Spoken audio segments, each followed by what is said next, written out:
Welcome, fellow residents of the mountain and wanderers of the macabre. Tonight,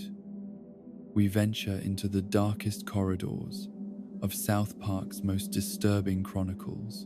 where innocent animation conceals horrors that have tested the boundaries of taste, decency, and human endurance for over 2 decades.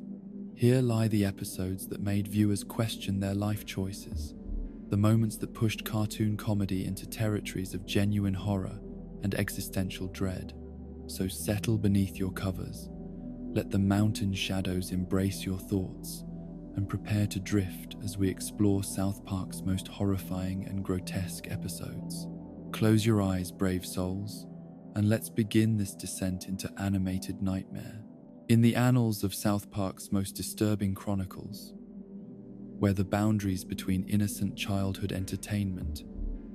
and genuine horror become blurred beyond recognition, no single episode stands as a more definitive statement of the series' willingness to venture into territories that challenge viewer expectations and parental comfort zones than the first season's Halloween masterpiece, an episode that transformed what should have been a simple seasonal celebration into a meditation on death, resurrection, and the thin membrane that separates the living from the undead,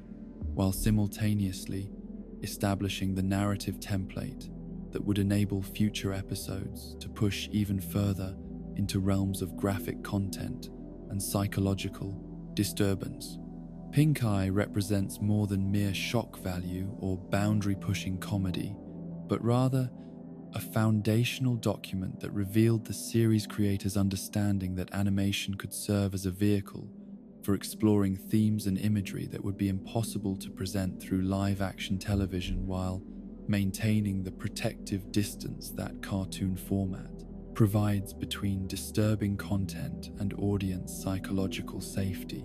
The atmospheric construction that underlies this Halloween episode reveals sophisticated understanding of horror genre conventions and their application to animated comedy, as the familiar South Park environment becomes transformed through seasonal decorations and autumnal lighting that creates an underlying sense of unease even before supernatural elements begin manifesting within the community's supposedly safe suburban boundaries.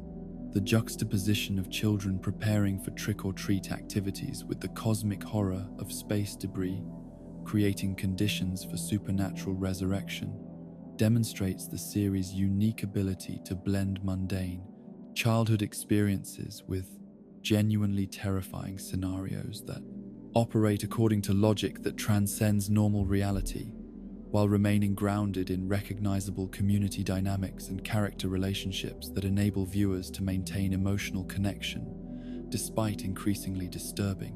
developments. The inciting incident that transforms Kenny from ordinary child victim into patient zero for supernatural plague reveals the arbitrary nature of death and resurrection within South Park's universe, while establishing the precedent that even the most extreme character trauma can serve comedic purposes when presented through appropriate narrative frameworks and visual techniques that maintain psychological distance between audience and depicted violence. The space station debris that crushes Kenny represents random cosmic forces operating beyond human control or understanding, while simultaneously serving as catalyst for supernatural events that will reshape community dynamics and challenge every resident's understanding of life, death, and the possibilities that exist beyond normal biological limitations. The medical procedures that follow Kenny's initial death reveal South Park's willingness to present graphic imagery and disturbing concepts through the ostensibly innocent medium of animated comedy, as the mortuary sequences and resurrection mechanics demonstrate understanding of body horror principles and their application to cartoon characters whose simplified visual design enables presentation of concepts that would be genuinely traumatic if depicted through realistic imagery or live-action cinematography. The transition from death to undeath that Kenny experiences operates according to zombie apocalypse logic that draws from established horror genre conventions, while adapting those conventions to animated format and comedic timing that enables viewers to process disturbing imagery through laughter, rather than genuine fear or revulsion. The spreading infection mechanics that characterize the zombie outbreak reveal sophisticated understanding of epidemic dynamics and their psychological impact on community structures, as individual residents become transformed from autonomous community members into components of larger supernatural threat that operates according to biological imperatives that transcend personal identity and social relationships, while maintaining enough recognizable character traits to create emotional resonance when familiar individuals become threats to community survival and safety. The gradual spread of zombie infection through interpersonal contact and shared activities demonstrates how supernatural threats can exploit normal social interactions to achieve exponential growth patterns that overwhelm community defensive capabilities, while creating conditions where survival requires abandoning normal social obligations and interpersonal loyalties. The brain-eating sequences that define much of the episode's horror content reveal animation's unique capacity for depicting graphic violence and cannibalistic behavior through visual techniques that maintain comedic distance while presenting imagery that would be genuinely disturbing if rendered through realistic artistic approaches or live-action cinematography that emphasized physical texture and biological accuracy. The stylized presentation of consumption sequences enables viewers to process disturbing concepts through comedy filters that prevent genuine psychological trauma while simultaneously acknowledging the horrific nature of cannibalistic behavior and its implications for human dignity and social order. When supernatural forces override normal behavioral constraints and moral limitations, the community response patterns that emerge during the zombie crisis demonstrate South Park's understanding of group psychology and panic dynamics. As individual residents abandon rational decision-making and community cooperation in favor of survival strategies that prioritize personal safety over collective welfare, while creating conditions where normal social structures collapse under pressure of supernatural threat that exceeds community preparedness and institutional response capabilities. The failure of adult authority figures to provide effective leadership or protection during the crisis establishes patterns that will recur throughout the series' most disturbing episodes, where children must navigate extraordinary dangers without reliable adult guidance or institutional support systems that might otherwise provide safety and stability during traumatic experiences. The transformation of familiar community figures into threats against childhood safety reveals the episode's deeper exploration of trust, betrayal, and the vulnerability of children within social structures that claim to provide protection but ultimately prove inadequate when confronted with extraordinary circumstances that exceed normal institutional capabilities and adult competence levels. The sight of trusted adults like Chef participating in cannibalistic behavior while maintaining recognizable personality characteristics creates cognitive dissonance that mirrors real-world childhood experiences of discovering that trusted authority figures possess hidden characteristics or engage in behavior that contradicts their public personas and stated values. The dismemberment sequence that provides the episode's most graphic moment of violence represents a watershed moment in animated television content, as Chef's systematic destruction of another community member through axe-wielding violence demonstrates the series' willingness to present imagery that would be completely unacceptable in live-action format while using animation techniques that maintain just enough visual abstraction to enable broadcast standards acceptance.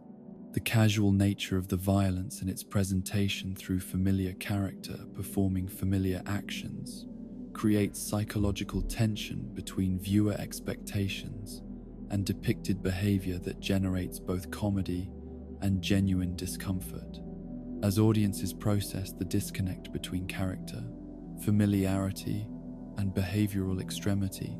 the children's response to adult transformation and community breakdown reveals sophisticated understanding of childhood psychology and the ways that young people adapt to traumatic circumstances when normal protective structures prove inadequate or completely absent during crisis situations that exceed adult institutional capabilities and community preparedness levels. The boy's ability to maintain problem-solving focus and emotional stability, despite witnessing extreme violence and supernatural horror, demonstrates resilience patterns that will characterize their responses to future traumatic experiences throughout the series, while establishing their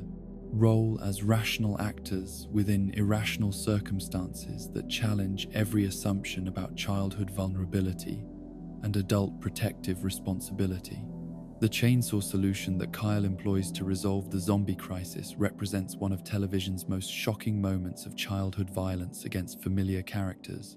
as the systematic destruction of Kenny through power tool dismemberment creates visual imagery that transcends normal comedy boundaries to encompass genuine horror elements that test viewer comfort zones and parental acceptance of animated content that presents children engaging in extreme violence against peers and community members.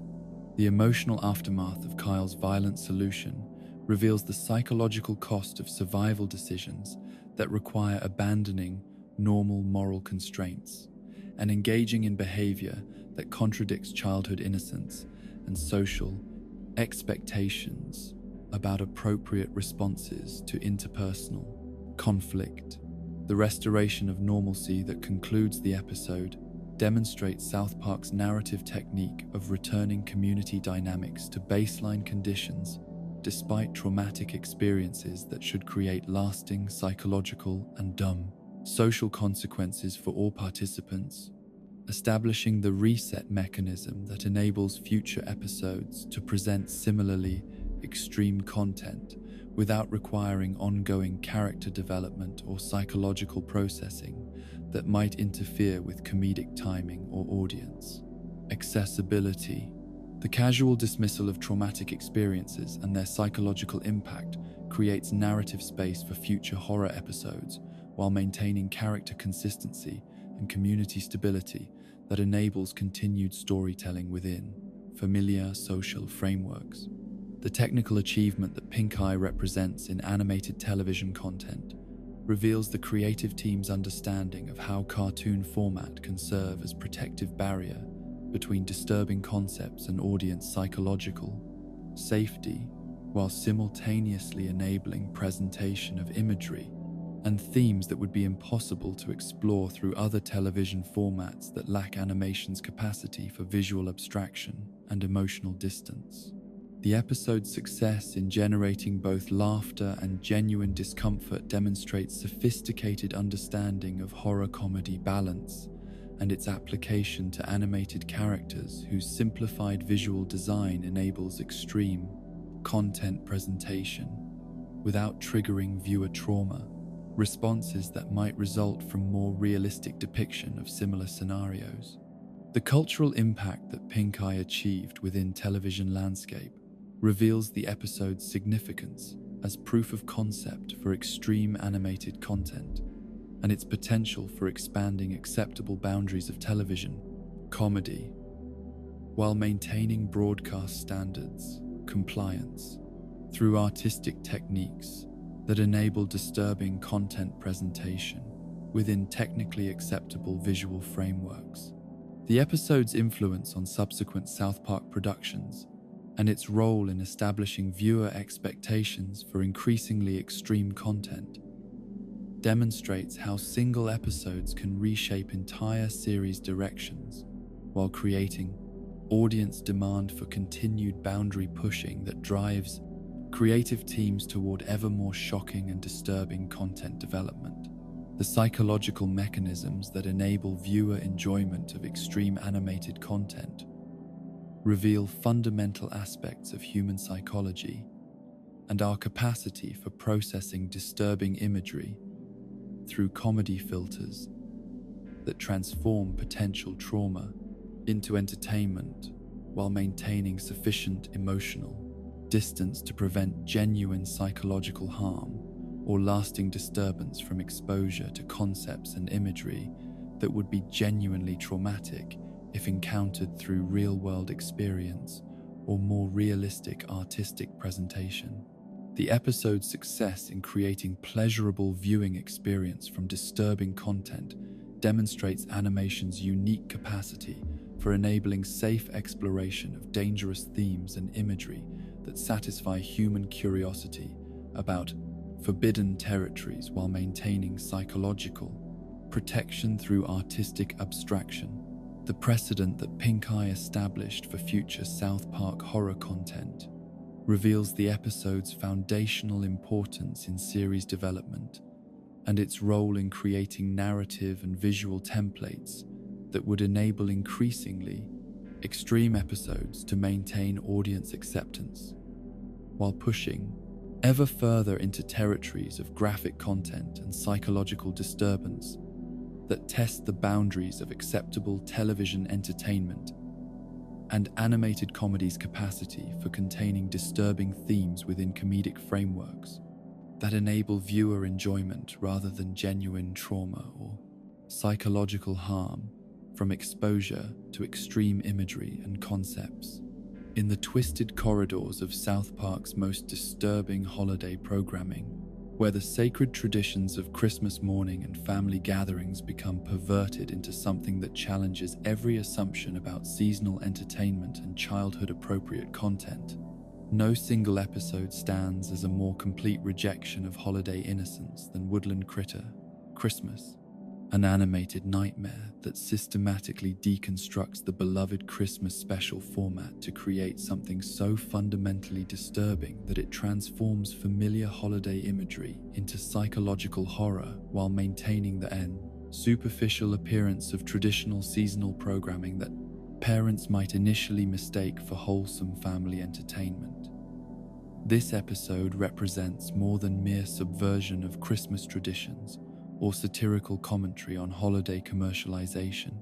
but rather a comprehensive assault on the psychological comfort that Christmas specials traditionally provide to viewers seeking seasonal warmth and nostalgic reassurance during the darkest months of winter. The deceptive opening sequence that introduces the woodland creatures reveals sophisticated understanding of audience psychology and expectation management, as the initial presentation of adorable forest animals engaged in traditional Christmas preparations creates cognitive frameworks that enable viewers to relax their critical defenses while establishing emotional investment in characters whose true nature will systematically destroy every positive association that Christmas specials traditionally cultivate through anthropomorphic animal characters and their wholesome seasonal activities.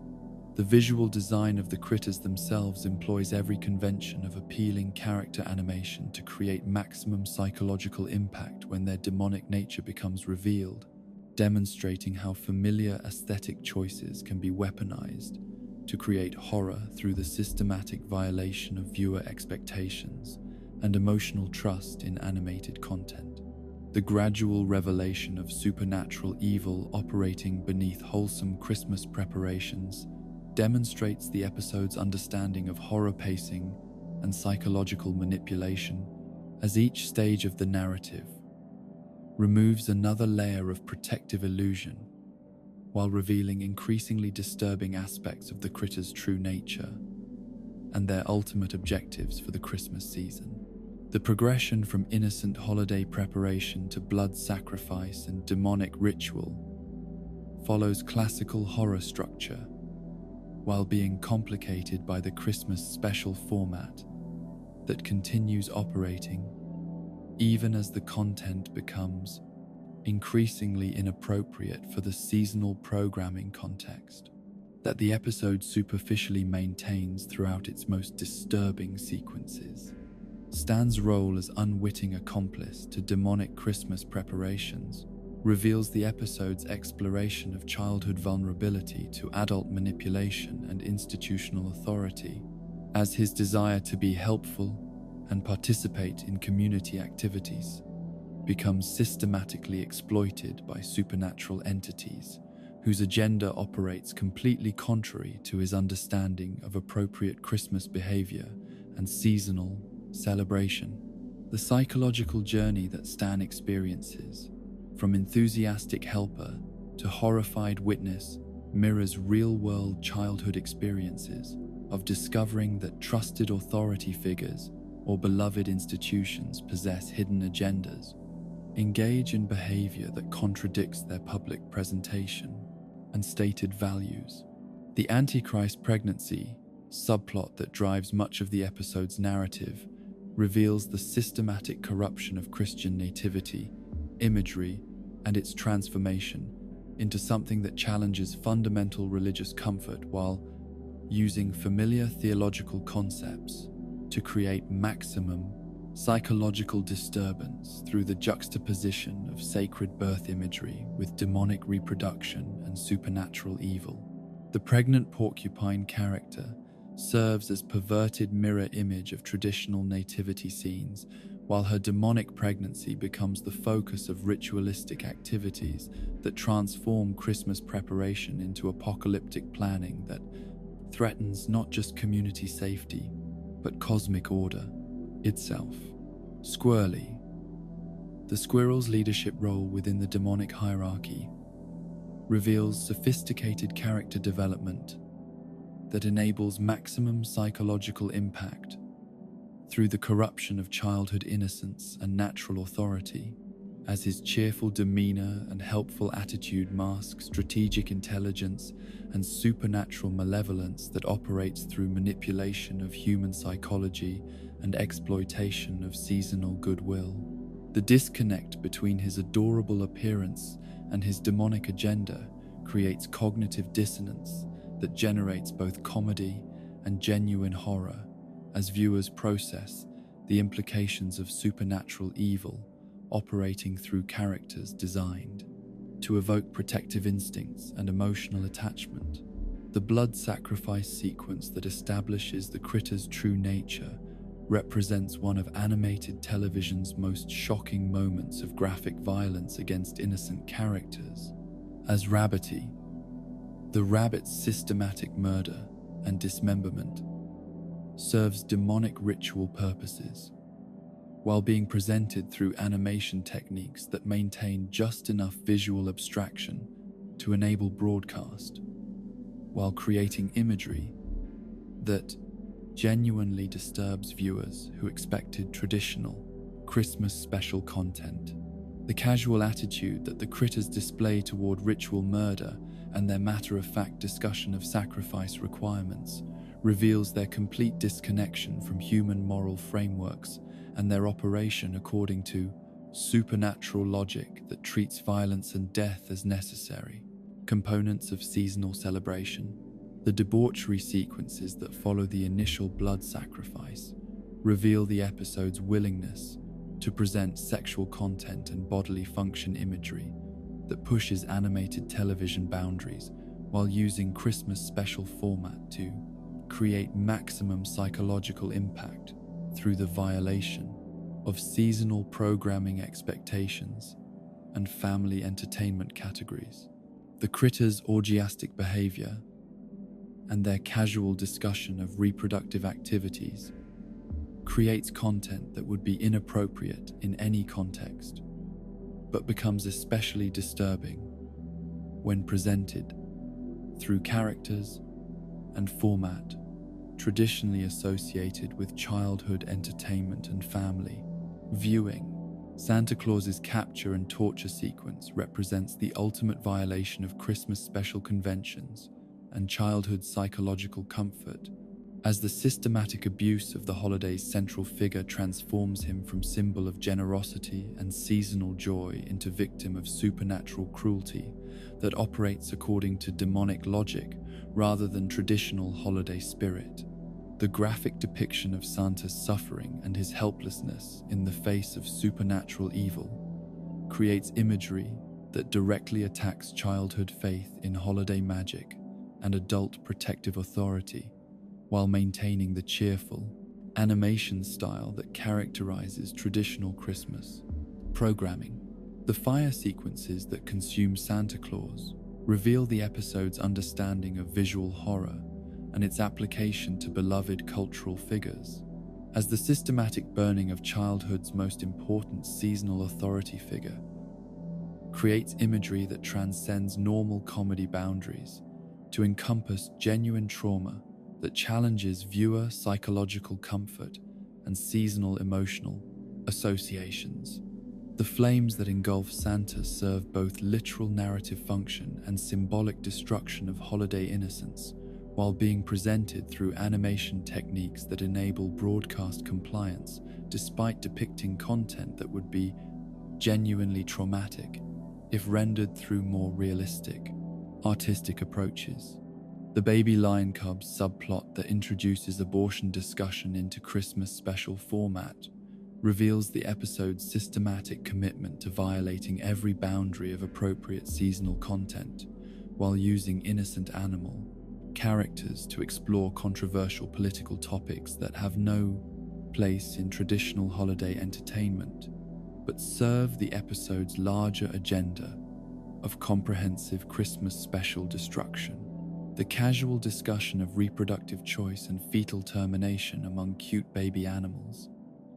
creates cognitive dissonance that generates both dark comedy and genuine discomfort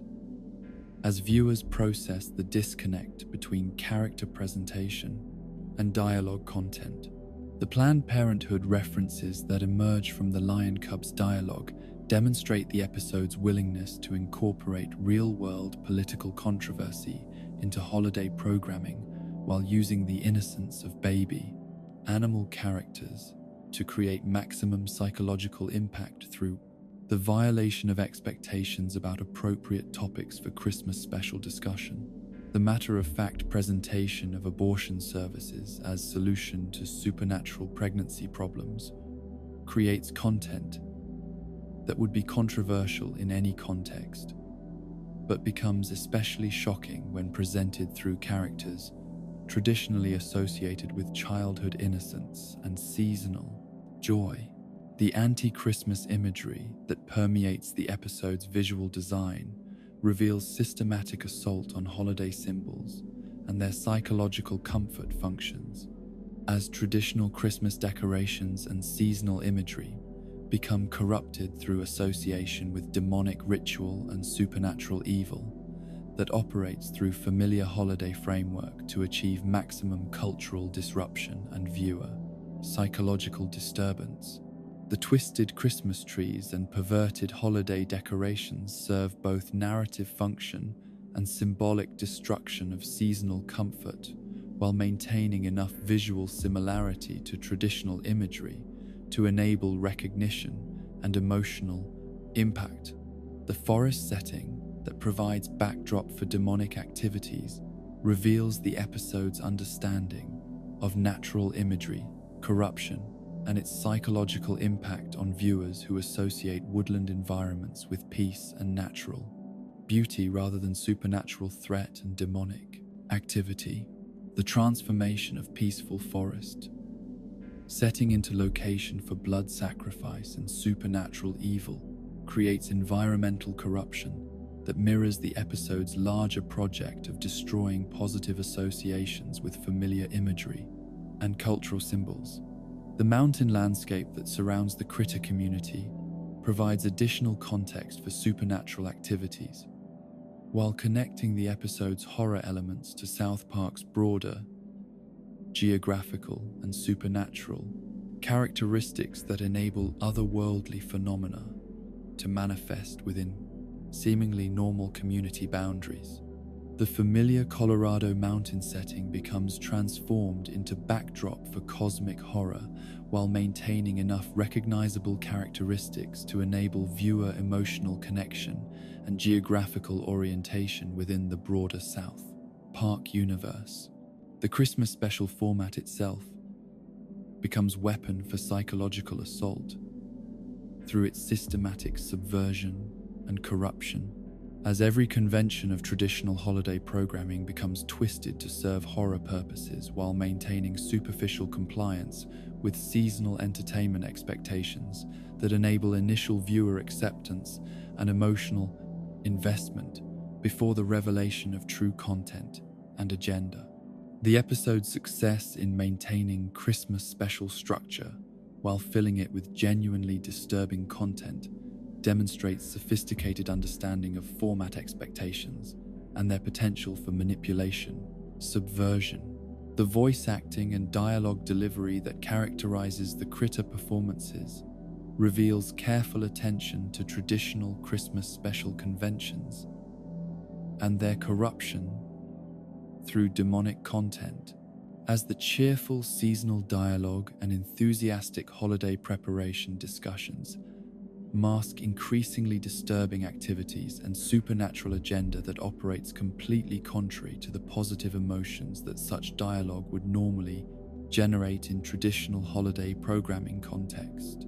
The musical elements that underscore Critter activities reveal the systematic corruption of Christmas special audio conventions, as traditional holiday music and seasonal sound design become associated with demonic ritual and supernatural evil, rather than joy and seasonal celebration that such audio elements would normally support in conventional Christmas programming. The disconnect between cheerful musical accompaniment and horrific visual content creates additional cognitive dissonance that enhances the episode's psychological impact and viewer discomfort. The resolution sequence that concludes the Critter storyline reveals the episode's understanding of narrative closure and its application to horror content that has systematically destroyed every positive association with Christmas special format, while requiring some form of conclusion that enables return to normal South Park continuity and character relationships. The revelation of the entire Critter narrative as Stan's creative writing assignment provides meta-commentary on horror content creation, while enabling the episode to maintain plausible deniability about its most disturbing elements through fictional framework that protects both characters and viewers from full psychological impact of presented imagery and concepts. The classroom framing device that contains the Critter story reveals sophisticated narrative structure that enables presentation of extreme content, while providing psychological protection through multiple layers of fictional distance that prevent viewer identification with horror elements while maintaining enough emotional investment to enable effective comedy and commentary. The teacher and classmates' horrified reaction to Stan's story mirrors viewer response, while providing internal validation of the content's disturbing nature and inappropriate content for educational or family entertainment contexts. The ultimate psychological impact that Woodland Critter Christmas achieves through its systematic destruction of Christmas special format and holiday imagery reveals the episode's significance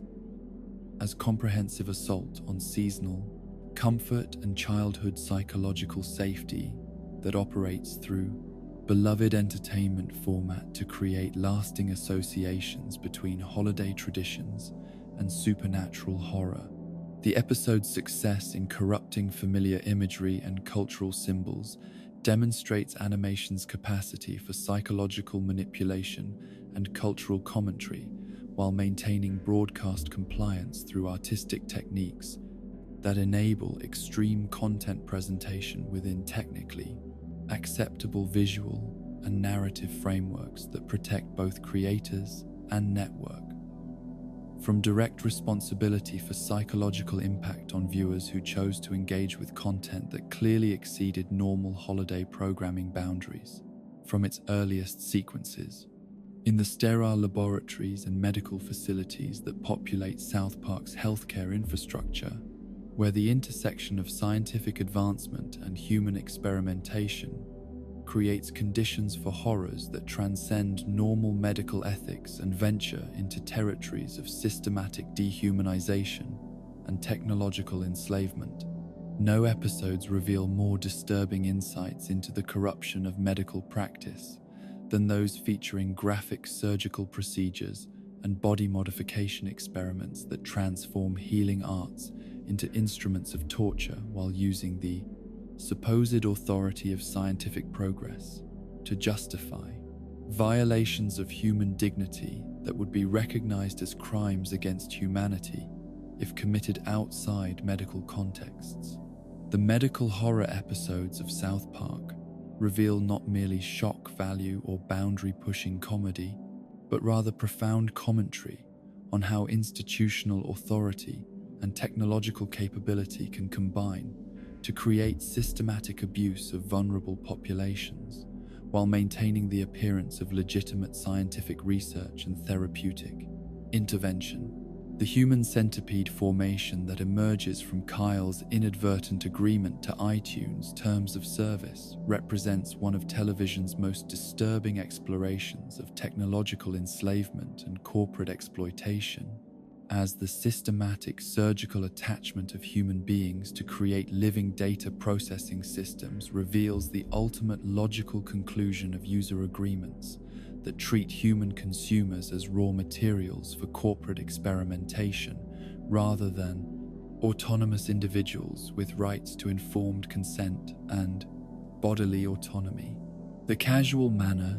in which Kyle's digital acceptance of lengthy legal documents results in permanent physical modification and systematic dehumanization demonstrates how modern technology corporations operate through legal frameworks that enable extraordinary violations of human dignity while maintaining technical compliance with contract law and consumer protection regulations. The surgical preparation sequences that precede Kyle's transformation reveal medical horror at its most disturbing, as professional medical personnel employ their training and expertise to facilitate technological enslavement rather than healing or therapeutic intervention, demonstrating how institutional authority and scientific credentials can be corrupted to serve corporate objectives that treat human subjects as experimental material rather than patients deserving care and protection. The sterile medical environment and professional procedures create cognitive dissonance between familiar healthcare imagery and the systematic violation of medical ethics that transforms healing institutions into factories for human modification and technological integration. The systematic attachment process that creates the human centipede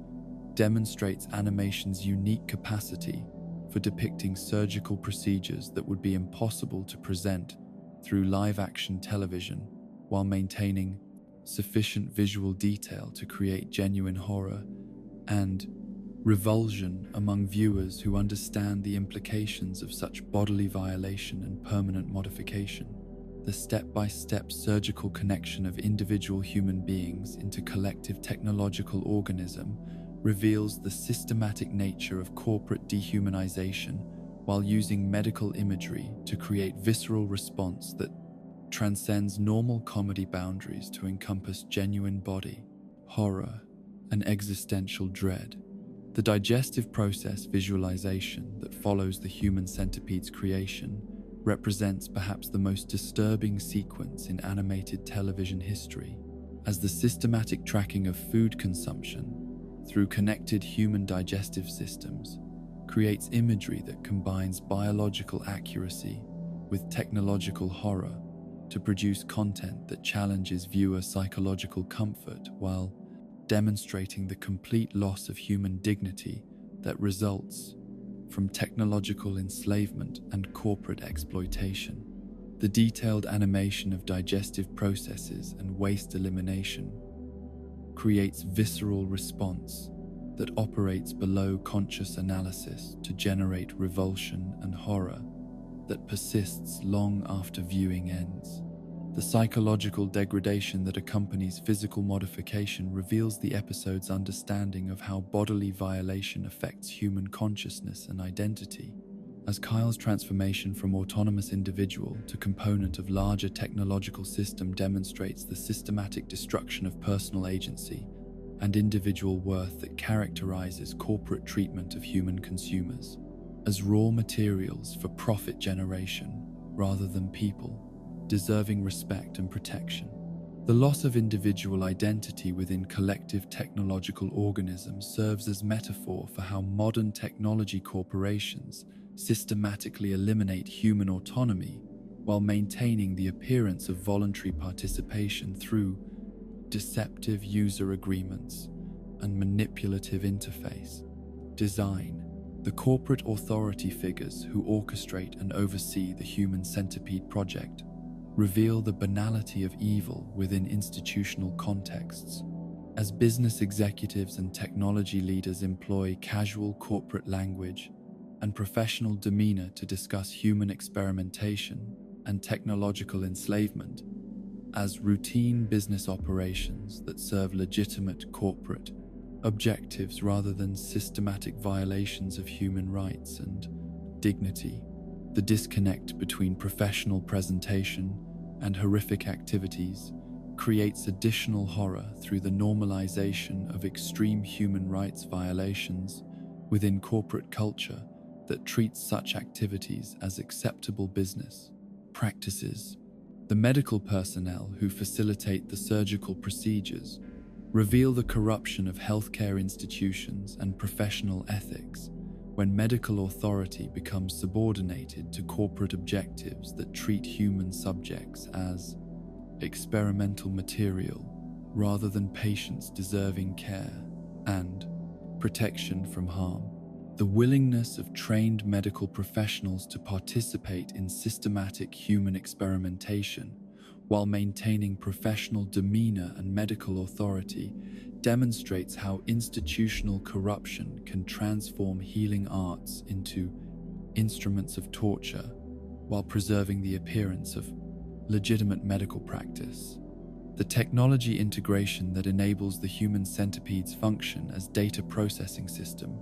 reveals the episode's commentary on how modern corporations systematically exploit human labor and biological resources while disguising such exploitation as technological advancement and consumer convenience that benefits users,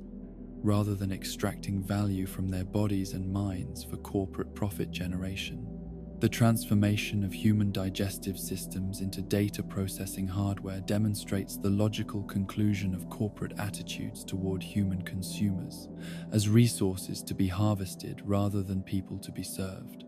The Christopher Reeve stem cell episode reveals additional dimensions of medical horror through its exploration of how desperation for healing and recovery can be exploited to justify increasingly extreme and ethically questionable medical procedures that transform victims into perpetrators while using the supposed authority of medical science to justify systematic violation of human dignity and basic ethical principles. The progression from legitimate medical treatment to horrific exploitation demonstrates how personal tragedy and physical vulnerability can be systematically exploited by those who possess medical knowledge and institutional authority. The embryonic cell consumption sequences that characterize Reeve's transformation reveal the corruption of stem cell research and regenerative medicine through the presentation of legitimate medical technologies as vehicles for systematic exploitation of vulnerable populations while using scientific language and medical authority to justify activities that would be recognized as criminal assault if committed outside medical contexts. The graphic depiction of cellular consumption creates body horror that operates through biological accuracy combined with ethical violation to generate revulsion that transcends normal comedic boundaries. The progressive escalation of Reeves' medical treatments demonstrates the addictive nature of technological enhancement and medical intervention when such procedures become divorced from genuine therapeutic objectives and begin serving psychological needs for power and control rather than legitimate medical purposes. The systematic progression from healing to enhancement to exploitation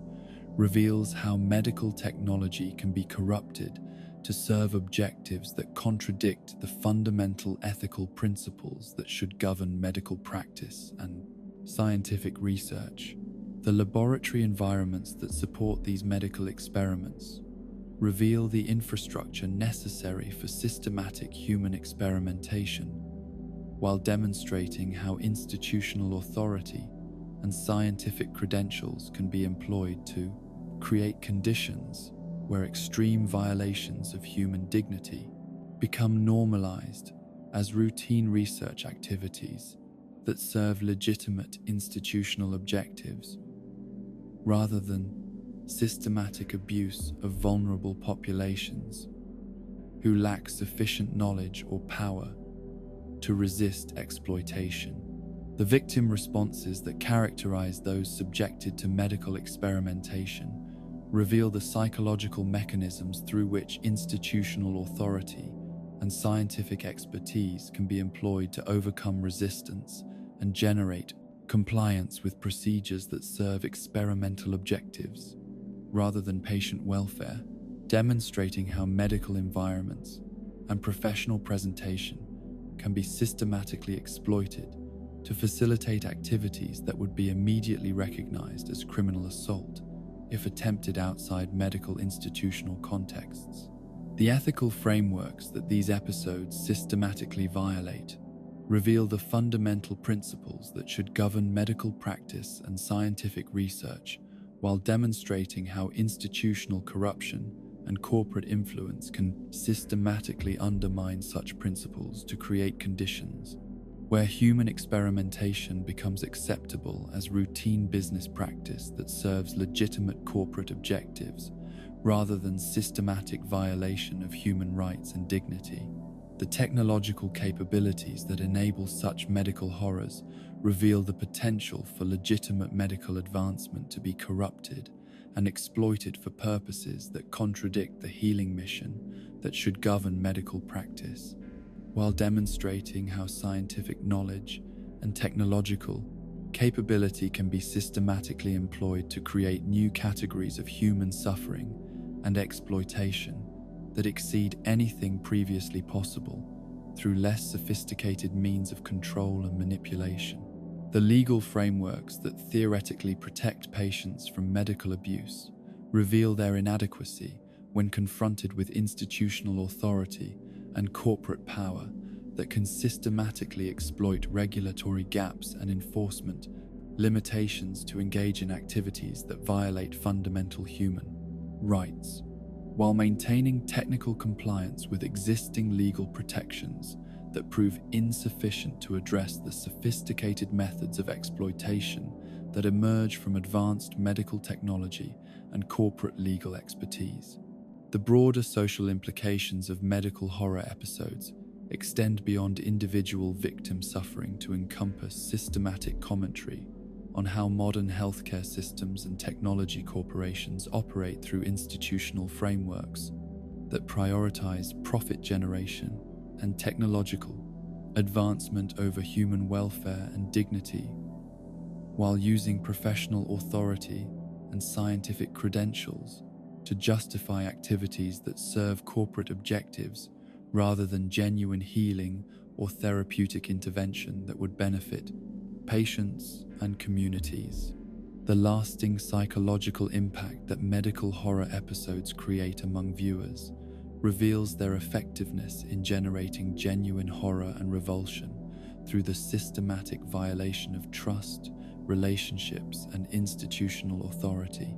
that most people depend upon for safety and protection during vulnerable medical situations.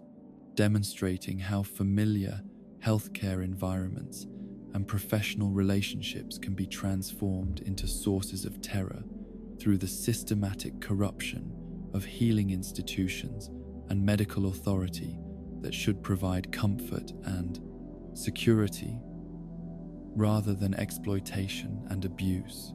In the relentless machinery of celebrity culture and media exploitation,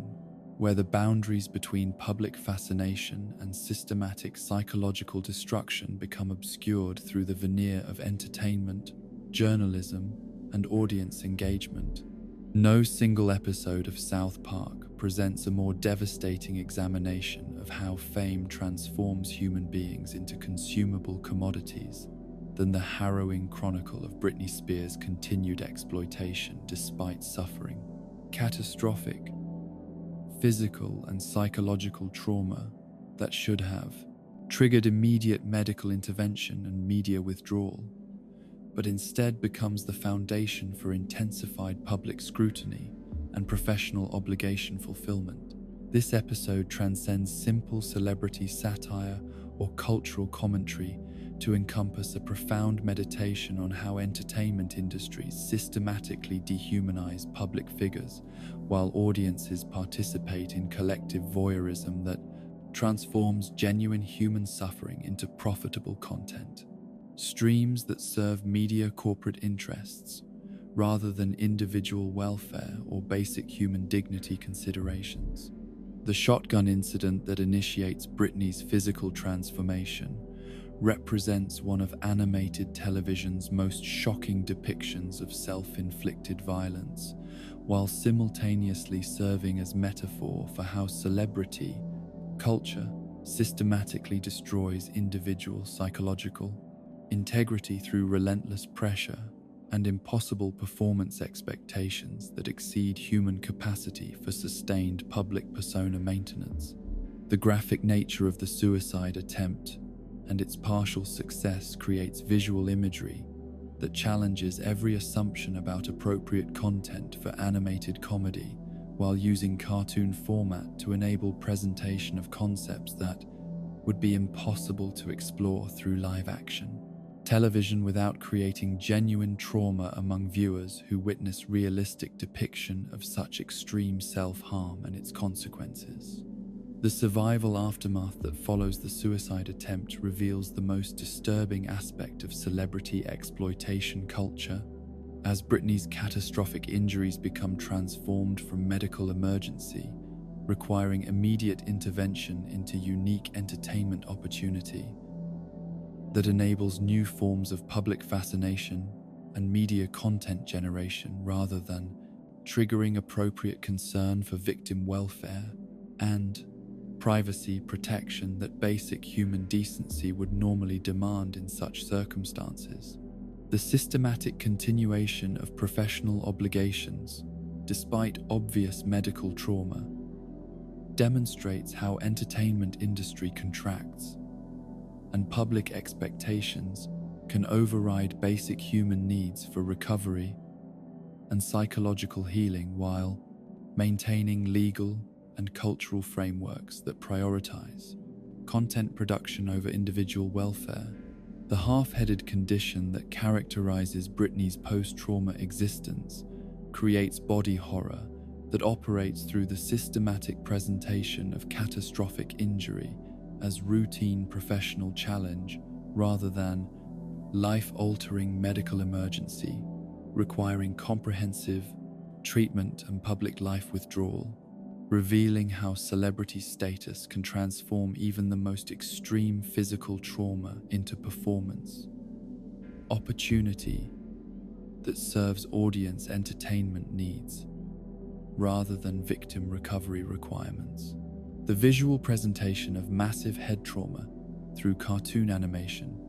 enables depiction of injuries that would be genuinely disturbing if rendered through realistic artistic techniques, while maintaining sufficient abstraction to prevent viewer psychological trauma despite presenting concepts that challenge fundamental assumptions about human dignity and media responsibility. The recording studio sequences that follow Britney's injury reveal the systematic prioritization of content production over human welfare, as music industry professionals continue demanding vocal performances from someone whose physical condition should preclude any professional activity, while demonstrating how entertainment contracts and commercial obligations can override medical necessity and basic human compassion when celebrity status transforms individuals into corporate assets rather than people deserving care and protection. The technical challenges created by catastrophic head injury become treated as production obstacles to overcome rather than medical conditions requiring treatment and recovery time, revealing the fundamental dehumanization that characterizes celebrity treatment within entertainment industry frameworks. The lip-syncing accusations that continue despite Britney's obvious inability to perform vocally create additional layers of media cruelty and audience disconnection from reality, as critics and audiences maintain normal performance expectations while ignoring obvious medical reasons for vocal limitation,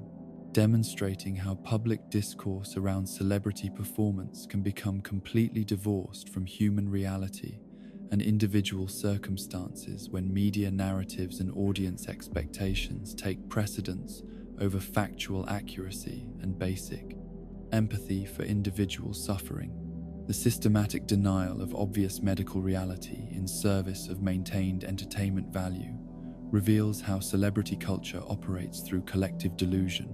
that enables continued exploitation despite overwhelming evidence of victim trauma and incapacity. The stage performances that Britney attempts, despite her condition, represent the ultimate violation of human dignity and medical common sense, as entertainment industry professionals facilitate public appearances by someone whose physical and psychological state should preclude any public activity, while audiences participate in voyeuristic consumption of obvious human suffering, disguised as entertainment content. The systematic presentation of catastrophic trauma as performance novelty rather than medical emergency reveals how entertainment frameworks can transform even the most extreme human suffering into profitable spectacle that serves audience, curiosity, and media, corporate interests, rather than victim, welfare, or basic humanitarian concerns. The audience reactions that characterize public response to Britney's continued performances reveal collective psychological mechanisms that enable systematic dehumanization of celebrity figures while maintaining the appearance of normal entertainment consumption. As viewers process obvious human suffering through celebrity culture, filters that prevent appropriate empathy and concern from interfering with entertainment value and voyeuristic satisfaction. The normalization of extreme trauma as performance element demonstrates how celebrity status can systematically eliminate human dignity and transform even catastrophic injury into consumable content that serves audience entertainment needs, rather than triggering protective responses that would normally emerge from witnessing such obvious suffering. The media commentary that accompanies Britney's post-trauma appearances reveals the systematic failure of journalism and entertainment reporting to maintain basic ethical standards when celebrity status overrides normal human consideration and professional responsibility. As reporters and critics continue treating catastrophic medical trauma as performance choice rather than obvious emergency requiring intervention and support, the disconnect between observable reality and media narrative construction demonstrates how celebrity culture can systematically distort perception and moral judgment while creating frameworks that enable continued exploitation despite overwhelming evidence of victim vulnerability and need for protection rather than continued exposure and performance demands. The paparazzi presence that continues throughout Britney's medical crisis reveals the predatory nature of celebrity photography and media documentation when profit motives and audience demand override basic human decency and privacy rights. As photographers continue pursuing someone whose condition should trigger protective instincts rather than intensified documentation and public exposure, the systematic violation of medical privacy and personal dignity through continued photography and media attention demonstrates how celebrity status can eliminate basic human rights and transform even medical emergency into content. Opportunity that serves media, corporate interests, and audience. Voyeurism rather than victim welfare and recovery needs. The boy's moral response that provides the episode's ethical center reveals how children can maintain clearer moral judgment about celebrity exploitation than adults whose perspectives become distorted through media participation and cultural normalization of systematic dehumanization. As Stan, Kyle, Kenny, and Cartman recognize the obvious wrongness of continued public exploitation, while adult characters remain blind to ethical violations that should trigger immediate protective intervention. The contrast between childhood moral clarity and adult ethical blindness demonstrates how celebrity culture can systematically corrupt moral judgment while creating institutional frameworks that enable continued abuse despite obvious victim vulnerability and need for protection. The institutional failure that characterizes every adult response to Britney's condition reveals systematic breakdown of protective mechanisms and professional responsibility when celebrity status overrides normal human consideration and ethical obligation. As medical professionals, entertainment industry personnel, media figures, and audience members all participate in continued exploitation, despite obvious evidence of victim trauma and incapacity. The collective abandonment of basic human decency and professional ethics demonstrates how celebrity culture can create conditions where systematic abuse becomes normalized as routine business practice that serves legitimate entertainment objectives rather than criminal exploitation requiring intervention and prosecution. The psychological impact that celebrity culture inflicts upon public figures becomes revealed through Britney's journey from successful performer to traumatized victim, whose continued exploitation serves industry and audience needs, rather than individual recovery and welfare, demonstrating how fame can systematically destroy psychological integrity while creating legal and cultural frameworks that prevent escape from abusive systems that treat celebrities as corporate property rather than autonomous individuals, deserving protection and support. The systematic denial of individual agency and human dignity reveals celebrity culture's fundamental incompatibility with basic human rights and individual welfare considerations. The commercial interests that drive continued exploitation, despite obvious victim trauma, reveal how entertainment,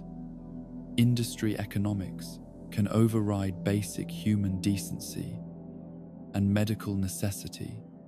when celebrity status transforms individuals into profit-generating assets whose continued productivity takes precedence over welfare and recovery needs, demonstrating how capitalist frameworks can systematically dehumanize individuals while maintaining legal compliance and cultural acceptability through celebrity culture narratives that normalize exploitation as voluntary participation individuals, entertainment production, rather than systematic abuse, requiring intervention and protection. The voyeuristic consumption that characterizes audience participation in celebrity exploitation reveals fundamental aspects of human psychology and our capacity for collective cruelty when celebrity culture provides frameworks that enable systematic dehumanization while maintaining psychological distance between audience and victim through media presentation techniques that transform genuine suffering into entertainment content. The systematic consumption of human trauma as entertainment reveals how celebrity culture can corrupt basic empathy and moral judgment, while creating profitable markets for human suffering that serve audience psychological needs rather than victim welfare and dignity considerations. The cultural commentary that emerges through Britney's systematic exploitation reveals broader patterns of how modern media and entertainment systems operate through institutional frameworks that prioritize content production and audience engagement over individual welfare and human dignity, demonstrating how celebrity culture serves as testing ground for systematic dehumanization techniques that could potentially be applied to broader populations when economic and political interests align with audience demand for voyeuristic consumption of human suffering transformed into profitable entertainment content. The ultimate horror that Britney's new look presents lies not in the graphic imagery of her physical trauma or the shocking nature of her continued exploitation, but in the systematic revelation of how celebrity culture operates as a comprehensive dehumanization system that transforms individuals into consumable commodities, while maintaining cultural and legal frameworks that normalize such treatment as voluntary participation in entertainment production, rather than systematic abuse requiring intervention and protection, demonstrating how modern media systems can facilitate unprecedented violations of human dignity while maintaining public acceptance through celebrity culture, narratives that obscure the fundamental cruelty and exploitation that characterize such institutional relationships between entertainment, industries, and public figures whose fame becomes transformed into vulnerability rather than empowerment or protection from systematic abuse and ongoing trauma inflicted through continued professional obligations and public exposure despite obvious need for medical intervention and privacy protection. In the pantheon of childhood cruelty and psychological warfare that characterizes the darker episodes of South Park's extensive catalogue, where innocent pranks escalate into systematic torture and revenge schemes, transcend normal boundaries of acceptable retaliation to encompass genuine criminal behavior disguised as comedic entertainment, no single episode stands as a more complete transformation of childish antagonism into sociopathic masterpiece than Scott Tenorman Must Die, an episode that serves as watershed moment in the series' willingness to explore the depths of human evil while simultaneously marking the definitive character transformation that would reshape Cartman from merely annoying and selfish child into genuine threat to community safety and psychological well-being of everyone unfortunate enough to attract his attention or interfere with his objectives through actions that trigger his capacity for elaborate revenge planning and systematic psychological destruction. The initial conflict that sparks Cartman's elaborate revenge scheme emerges from what should have been simple childhood embarrassment and financial loss, as Scott Tenorman's successful prank involving pubic hair sales creates conditions that wound Cartman's pride and ego in ways that normal children would process through temporary anger and eventual forgiveness, but which Cartman's psychology transforms into justification for comprehensive retaliation that exceeds every reasonable standard of proportional response while revealing fundamental aspects of his character that transcend normal childhood cruelty to encompass genuine sociopathic thinking, patterns and behavioral responses that operate according to logic, that prioritizes complete destruction of perceived enemies over any consideration of moral boundaries or social consequences. The escalation pattern that characterizes Cartman's revenge planning reveals sophisticated understanding of psychological manipulation and strategic thinking that exceeds normal childhood cognitive capabilities while demonstrating access to adult knowledge and institutional resources that enable him to orchestrate complex schemes requiring coordination of multiple adult authority figures and exploitation of community systems that should protect children from exactly the kind of manipulation and abuse that Cartman employs to achieve his objectives. The systematic nature of his planning and the patience he demonstrates in executing long-term strategies indicate psychological characteristics that distinguish genuine sociopathy from normal childhood behavioral problems, while revealing intellectual capabilities that make him extraordinarily dangerous when motivated by perceived injustice or wounded pride. The adult manipulation sequences that enable Cartman's scheme reveal his sophisticated understanding of human psychology and institutional authority, as he systematically exploits parental emotions, law enforcement procedures, and community social dynamics to create conditions where adults unknowingly participate in his revenge planning while believing they are protecting children or serving legitimate community interests. The ease with which he deceives trained professionals and experienced adults demonstrates psychological manipulation skills that exceed anything that should be available to elementary school children, while revealing how sociopathic individuals can exploit normal human empathy and institutional trust to facilitate activities that serve their personal agendas rather than community welfare or individual victim protection. The Denkins family involvement that Cartman orchestrates represents perhaps the most disturbing aspect of his revenge planning,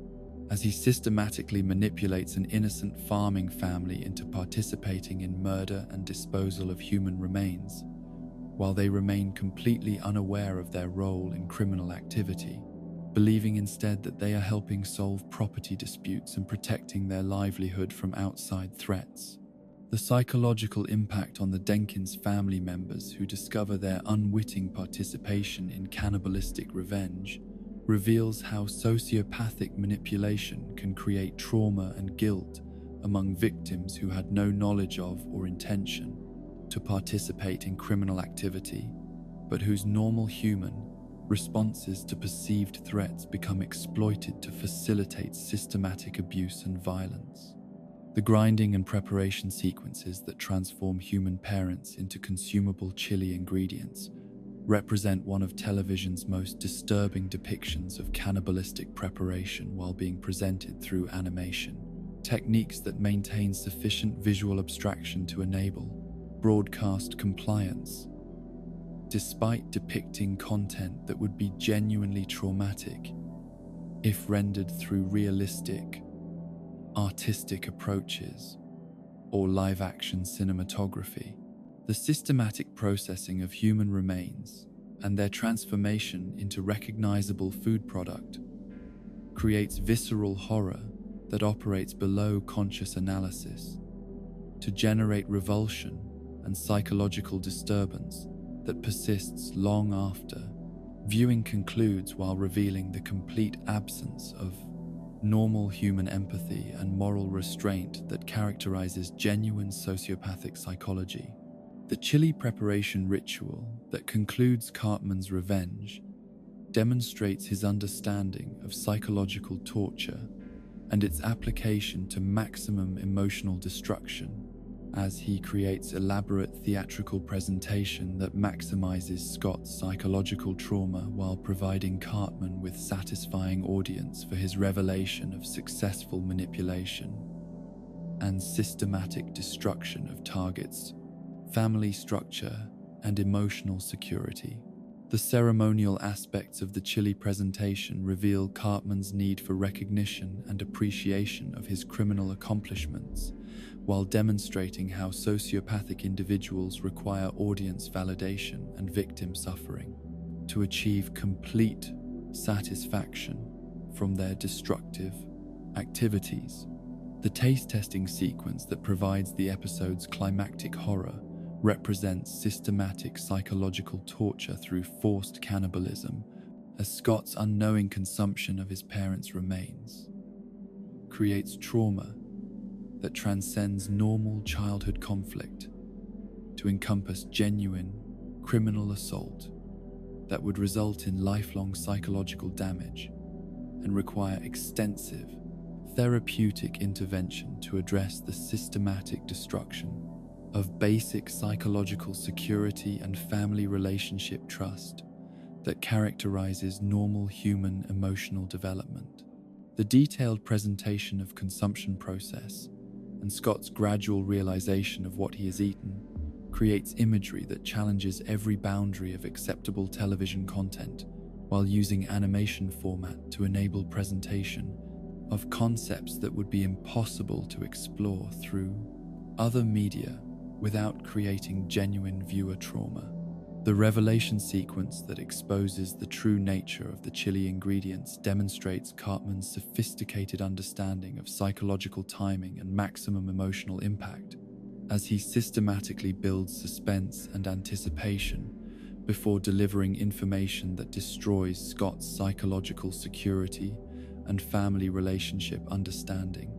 in ways that create permanent trauma and emotional damage that exceeds anything that could result from normal childhood, conflict, or peer relationship difficulties. The theatrical presentation of Horrific Revelation reveals Cartman's sadistic pleasure in victim suffering while demonstrating psychological characteristics that transcend normal childhood cruelty to encompass genuine enjoyment of times, inflicting pain and psychological destruction. The community response that follows the chili incident reveals systematic failure of adult protective systems and institutional oversight when confronted with sophisticated manipulation by individuals whose age and appearance prevent recognition of genuine criminal behavior and sociopathic psychology. As community members and authority figures fail to investigate obvious signs of systematic planning and criminal activity, while treating the incident as unfortunate childhood conflict rather than evidence of dangerous individual who poses ongoing threat to community safety and individual welfare. The normalization of extreme childhood behavior through institutional frameworks that assume children lack capacity for genuine criminal planning creates conditions where sociopathic individuals can continue operating without appropriate intervention or protective measures. The psychological aftermath that Scott experiences following his traumatic revelation creates lasting emotional damage that affects his subsequent development and social relationships, while revealing how sociopathic manipulation can systematically destroy individual psychological integrity and emotional security in ways that require professional intervention and therapeutic support to address the comprehensive trauma that results from systematic psychological torture and family relationship destruction. The permanent nature of cannibalistic trauma and its impact on basic human psychological security demonstrates how sociopathic revenge can create suffering that exceeds normal categories of childhood conflict to encompass genuine criminal assault requiring legal intervention and victim protection services. The later revelation of familial connection between Cartman and Scott adds additional layers of horror to the original revenge scheme, while revealing how sociopathic individuals can engage in systematic destruction of family members without experiencing normal emotional restraint or protective instincts that would prevent such extreme behavior among individuals who share genetic relationships and family history. The discovery of shared paternity transforms the chili incident from peer conflict into fratricide, while revealing Cartman's complete absence of normal human emotional connections and family loyalty that should provide psychological barriers to extreme violence and systematic psychological torture of relatives. The character transformation that Cartman undergoes through successful execution of his revenge scheme reveals the permanent psychological changes that result from engaging in extreme criminal behavior while experiencing satisfaction and community validation rather than appropriate consequences, and intervention that might prevent escalation of sociopathic behavioral patterns. The confidence and pride that Cartman displays following his successful revenge planning creates psychological reinforcement that encourages continued development of manipulative and criminal behavior patterns, while revealing how sociopathic individuals can interpret criminal success as validation of their superior intelligence and strategic capabilities.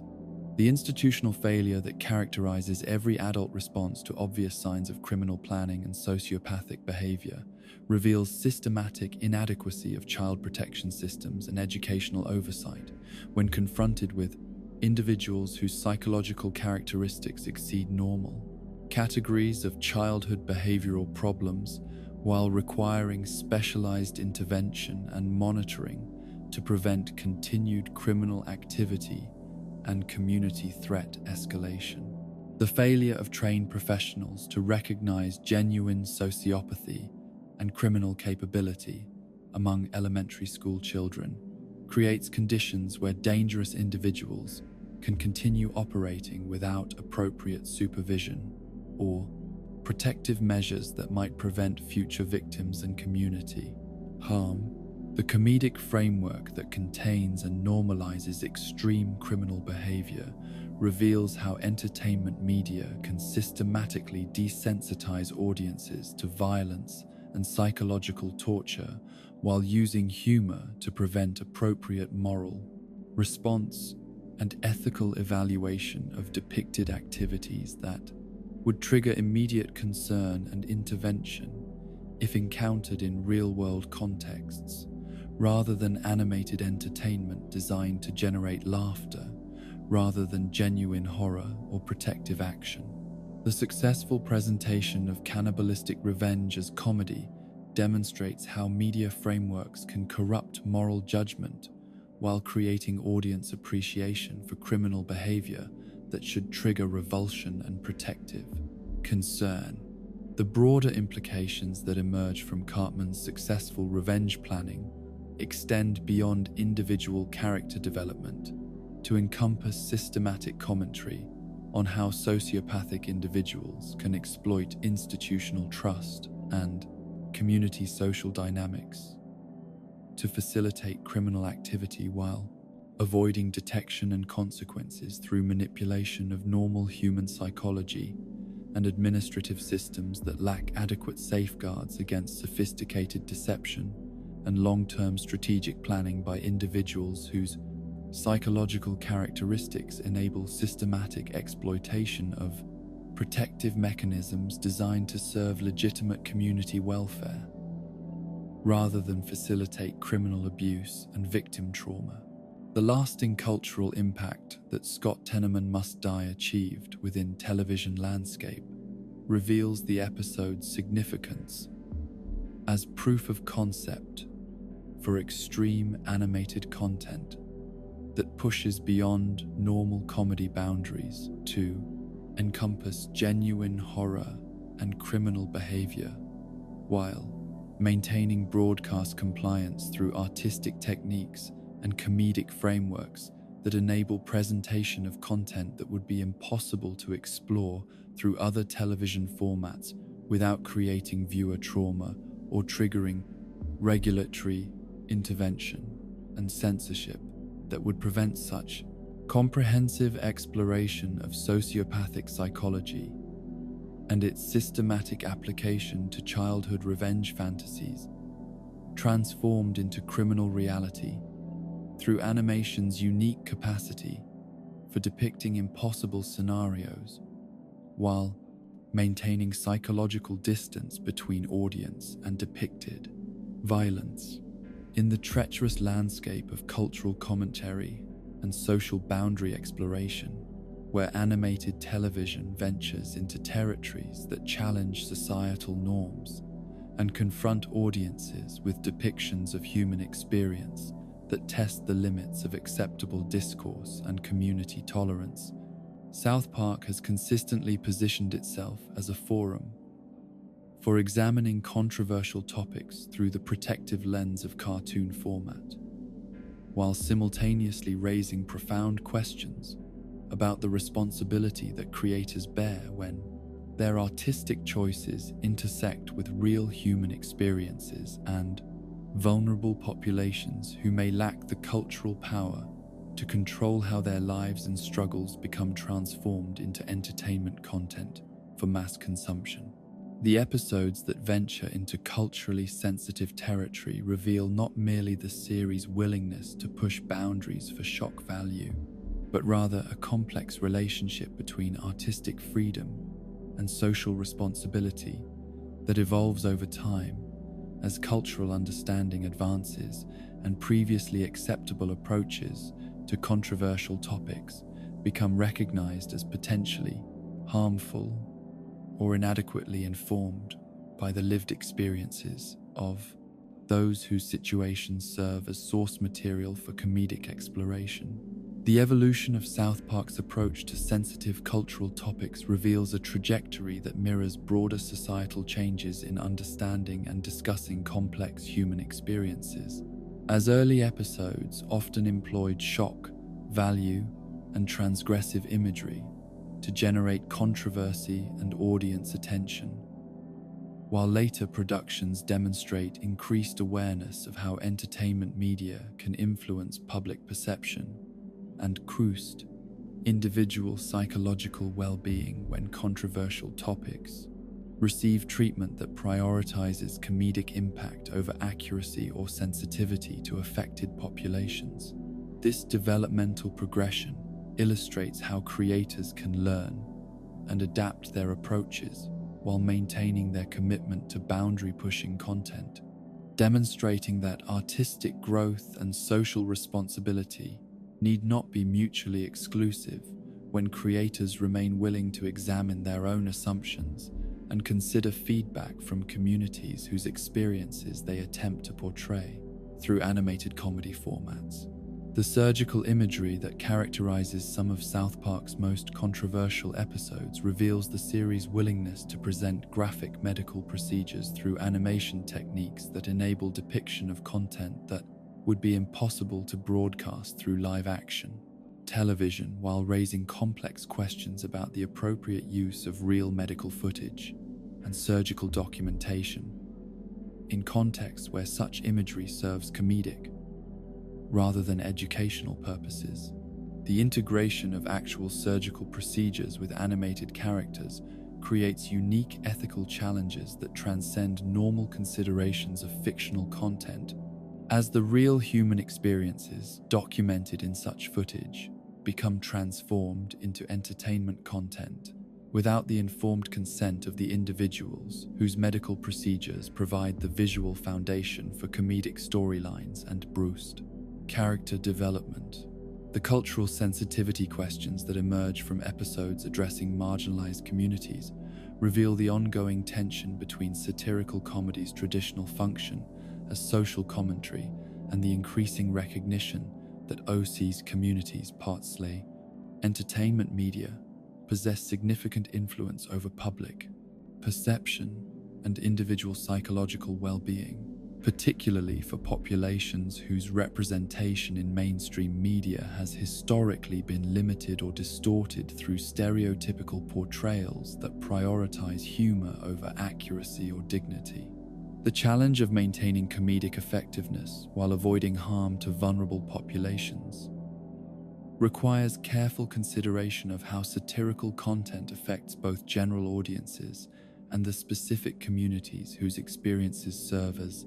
source material for entertainment production. The medical ethics implications that arise from depicting healthcare procedures and patient experiences through comedic frameworks reveal broader questions about consent,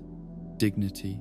and the appropriate boundaries of entertainment content when real human experiences become transformed into fictional narratives that may not accurately represent the complexity and emotional significance of such experiences for individuals who undergo similar procedures or face comparable challenges in their personal lives. The responsibility of creators to consider how their artistic choices may affect public understanding of legitimate medical procedures and the patients who require such interventions creates additional layers of ethical consideration that extend beyond traditional concerns about offensive or shocking content. The social commentary function that controversial episodes attempt to serve reveals the series' ongoing commitment to addressing current events and cultural debates through satirical analysis, while simultaneously raising questions about whether comedic television serves as appropriate forum for complex social issues that require nuanced understanding and sensitive treatment to avoid perpetuating harmful stereotypes or misinformation that could negatively impact public discourse and individual well-being. The balance between meaningful commentary and entertainment value requires careful navigation of cultural sensitivities while maintaining the irreverent approach that characterizes South Park's distinctive voice and artistic identity. The viewer impact assessment that must accompany controversial content creation reveals the responsibility that creators bear for considering how their artistic choices may affect diverse audiences, including individuals who may be personally affected by the topics being addressed through comedic treatment, while recognizing that entertainment media cannot accommodate every possible viewer sensitivity without sacrificing the creative freedom that enables meaningful artistic expression and social commentary. The challenge of creating content that remains accessible to general audiences while avoiding harm to vulnerable populations requires ongoing dialogue between creators and affected communities to ensure that artistic freedom and social responsibility can coexist within acceptable, ethical frameworks.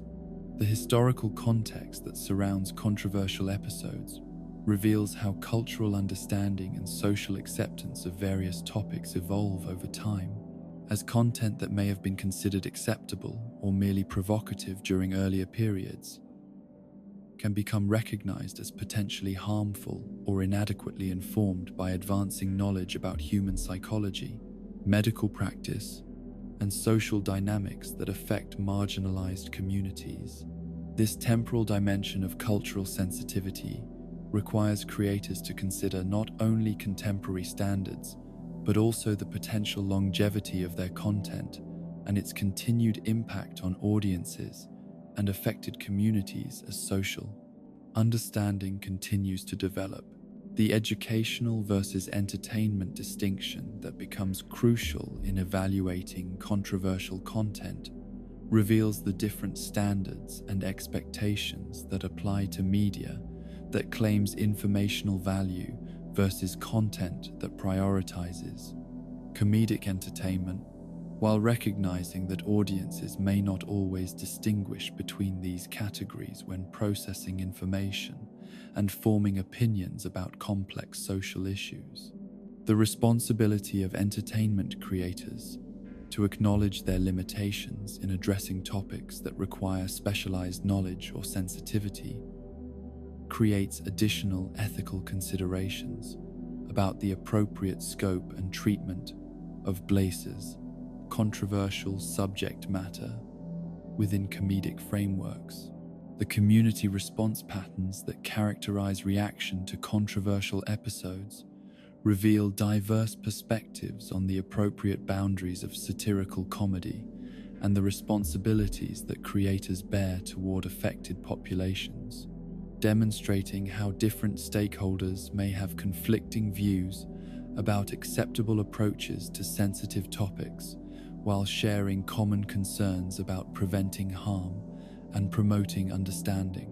The ongoing dialogue between creators, audiences, and affected communities provides valuable feedback that can inform future creative decisions while maintaining the open discourse that enables continued artistic development and social commentary. The platform responsibility considerations that emerge from controversial content distribution reveal the role that networks and streaming services play in determining acceptable boundaries for satirical content while balancing creative freedom with community standards and advertiser concerns that may influence which topics receive treatment through comedic frameworks. The institutional context within which controversial content operates affects both its creation and reception,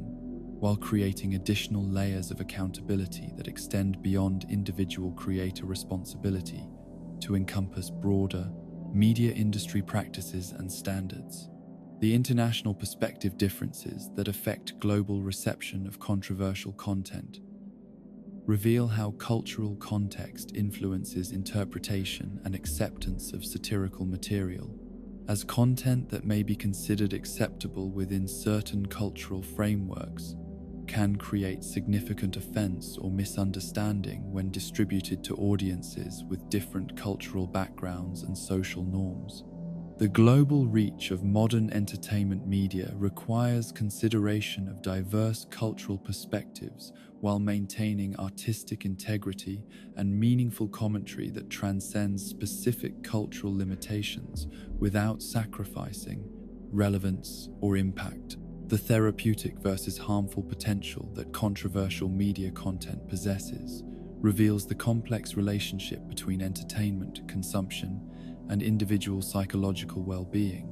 as content that may provide cathartic release or meaningful commentary for some audiences can simultaneously create distress or reinforce negative attitudes for others,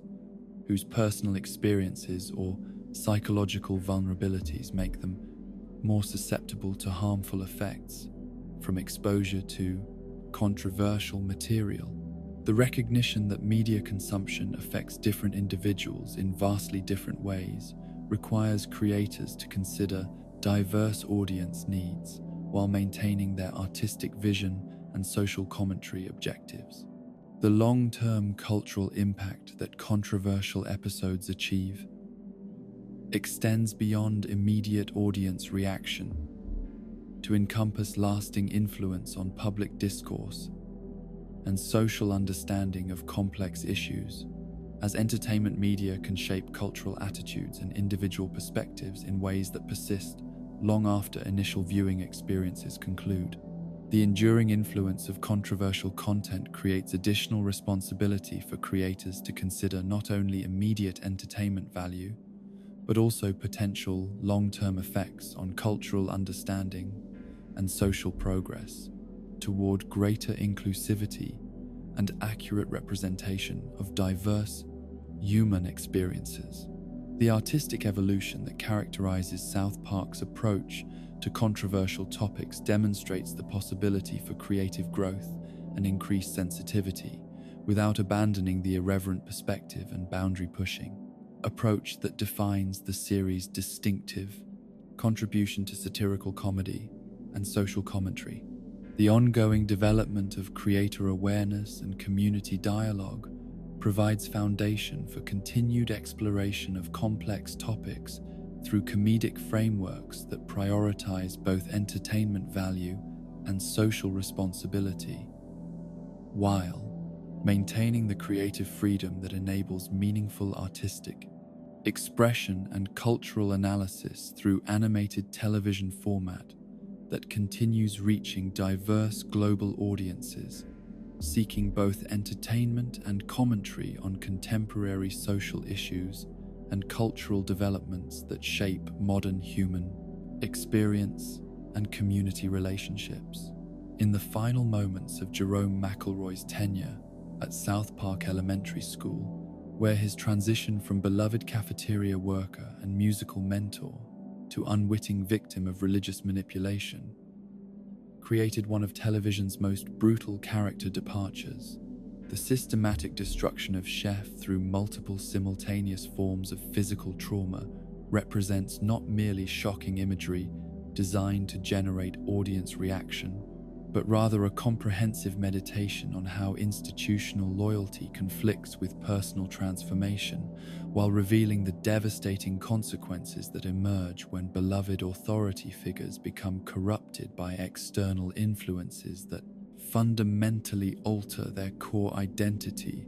and relationship to the communities that depend upon their wisdom and protection. The elaborate death sequence that consumes Chef's final moments transcends simple revenge fantasy or creator frustration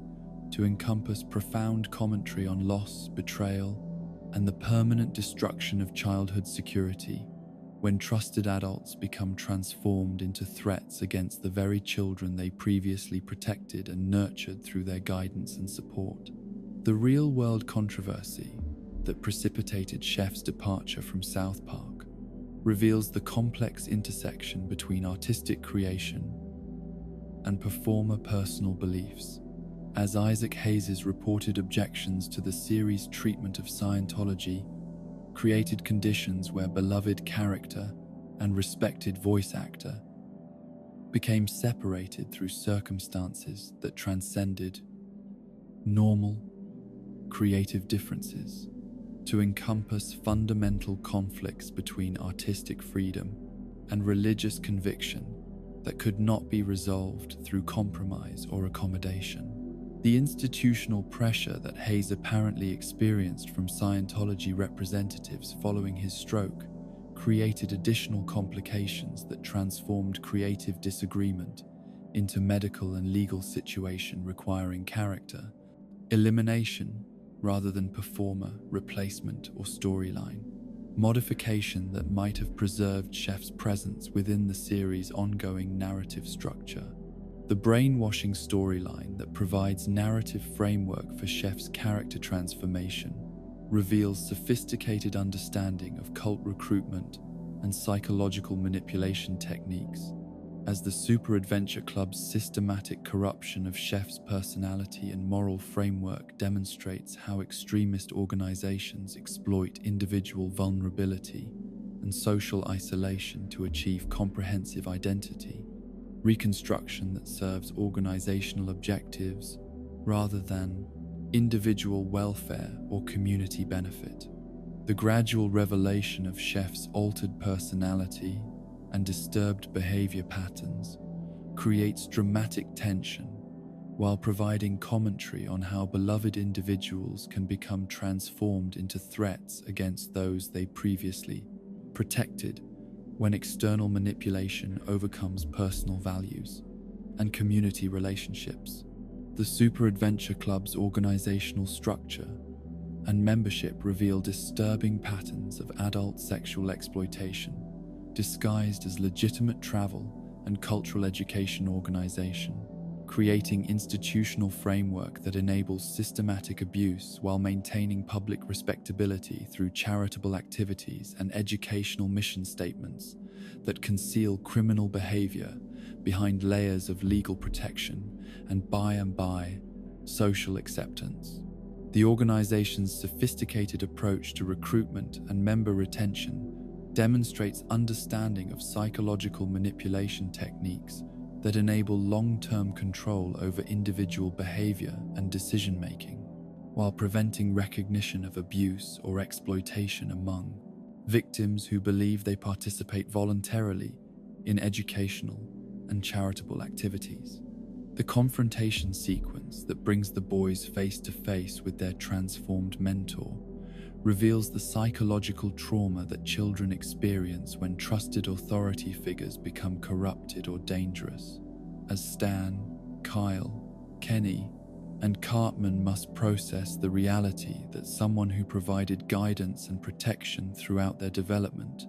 has become threat to their safety and well-being through circumstances beyond their understanding or control. The emotional complexity of confronting beloved authority figure who has become dangerous creates dramatic tension while exploring themes of loss, betrayal, and the permanent alteration of childhood security when adult protective systems fail or become compromised. The escape attempt that initiates Chef's death sequence demonstrates his retained capacity for recognizing danger and attempting self-preservation despite psychological manipulation and organizational pressure,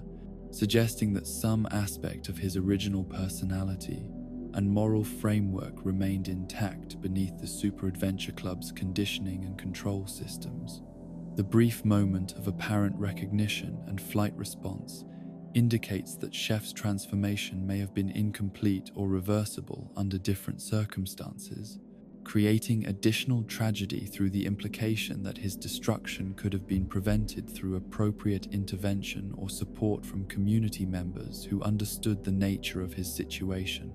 The fire sequence that begins Chef's systematic destruction represents the first stage of comprehensive physical trauma, designed to ensure definitive character elimination, while creating visual imagery that challenges viewer comfort, zones an emotional attachment to beloved character whose presence had provided stability and wisdom throughout the series' development. The flames that engulf Chef's body create immediate physical danger while serving symbolic function as purification or punishment for his association with criminal organization. Though the systematic nature of his destruction suggests revenge or elimination rather than redemptive suffering that might enable character recovery or rehabilitation. The cliff fall that follows the initial burning reveals the comprehensive nature of Chef's physical destruction, while demonstrating animation's capacity for depicting extreme violence against beloved characters through techniques that maintain sufficient visual abstraction to enable broadcast compliance. Despite presenting content that would be genuinely traumatic if rendered through realistic artistic approaches, the systematic progression of physical trauma creates cumulative impact that exceeds any single form of injury, while ensuring that character survival becomes impossible even within South Park's universe, where death often proves temporary or reversible through supernatural intervention or medical miracle. The impalement sequence that punctuates Chef's fall creates additional physical trauma while providing visual imagery that references classical artistic traditions of martyrdom and sacrifice, though the context suggests punishment rather than noble suffering for righteous cause or community benefit. The tree branch that penetrates Chef's body serves both practical narrative function in ensuring character, death, and symbolic representation of natural forces, rejecting corrupted individual who has abandoned community loyalty for external organizational allegiance that threatens childhood, safety, and community welfare. The mountain lion attack that continues Chef's destruction reveals nature's participation in systematic elimination of corrupted authority figure, while creating additional visual horror through predatory violence that operates according to animal instinct rather than moral judgment or institutional authority. The beast's assault upon Chef's already damaged body demonstrates complete abandonment by all protective forces and community support systems, while suggesting that his corruption has made him vulnerable to dangers that his previous role and community standing would have protected him from during his tenure as respected mentor and advisor. The gunshot sequence that follows Animal Attack reveals former colleagues' participation in Chef's destruction through direct violence that abandons any pretense of rescue or rehabilitation in favor of systematic elimination that prioritizes community safety over individual salvation or recovery possibilities. The shooting demonstrates complete breakdown of institutional loyalty and personal relationship when corruption threatens community welfare and childhood safety, revealing how beloved individuals can become so transformed that former friends and colleagues recognize elimination as necessary response to protect vulnerable populations from continued threat and exploitation.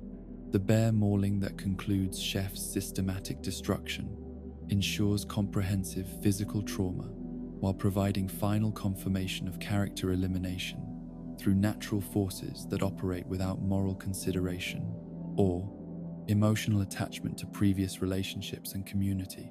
Standing, The systematic progression from human corruption through institutional violence to natural predation creates narrative arc that encompasses multiple forms of destruction while ensuring that beloved characters' elimination achieves definitive closure that prevents future resurrection or return. Storylines that might undermine the finality of departure. The children's emotional response to witnessing Chef's destruction reveals the psychological trauma that accompanies loss of trusted authority figure through violent death that contradicts every expectation of adult, protective, responsibility and community safety that normally characterizes childhood experience within stable social environments. The boy's processing of Chef's death demonstrates resilience patterns while acknowledging genuine grief and confusion about how beloved mentor became dangerous threat, requiring elimination rather than support and rehabilitation that might have preserved relationship and community stability. The community reaction that follows Chef's elimination reveals collective relief and regret that accompanies removal of corrupted authority figure whose transformation threatened community welfare while destroying positive relationships and institutional trust that had provided stability and support throughout years of service and dedication. The ambivalent response to Chef's death demonstrates complex emotional processing required when community safety necessitates elimination of individuals who had previously provided valuable service and earned respect through legitimate contributions to collective welfare and individual development. The memorial aspects that emerge from Chef's departure create ongoing presence within community memory, while acknowledging permanent loss of individual whose contributions had shaped institutional culture and provided guidance for the multiple generations of children who benefited from his wisdom and support during their developmental years. The lasting impact of Chef's positive influence creates tension with circumstances of his departure, while enabling continued reference to his legacy without requiring acknowledgement of corruption and criminal behavior that necessitated his elimination from community structures. The meta-commentary that Chef's departure provides about performer separation and character elimination reveals creative teams' approach to handling real-world complications that affect fictional narrative continuity while maintaining artistic integrity and storyline coherence. Despite external pressures that require fundamental changes to established character relationships and community dynamics, the systematic destruction of beloved character serves both practical narrative function and symbolic representation of how external influences can corrupt and destroy positive institutional relationships when personal beliefs conflict with creative freedom and artistic expression. The institutional memory that preserves Chef's positive contributions while acknowledging circumstances of his departure enables continued reference to his legacy and wisdom without requiring ongoing storyline complications or character presence that would remind audiences of corruption and elimination that destroyed positive community relationships. The preservation of meaningful contributions while accepting permanent loss creates foundation for continued community development and childhood guidance that draws upon positive aspects of Chef's legacy without perpetuating institutional vulnerability to external manipulation and corruption that threatens community welfare and individual safety. The ultimate tragedy that Chef's departure represents lies not in spectacular nature of his physical destruction or shocking imagery of systematic elimination, but in permanent loss of trusted authority figure whose wisdom and support had provided crucial guidance during childhood development. While his corruption and elimination created lasting trauma and institutional vulnerability that affects community ability to trust adult protective systems, and authority figures who claim to serve childhood welfare and individual development through legitimate educational and social service, rather than exploitation disguised as legitimate institutional relationship. In the sprawling network of international business ventures and cross-cultural entrepreneurship that characterizes Randy Marsh's increasingly ambitious commercial activities, where his transformation from small-town geologist to cannabis cultivation mogul creates opportunities for global expansion that inevitably collide with complex geopolitical realities and authoritarian governance systems that operate according to principles fundamentally incompatible with American business practices and individual freedom expectations.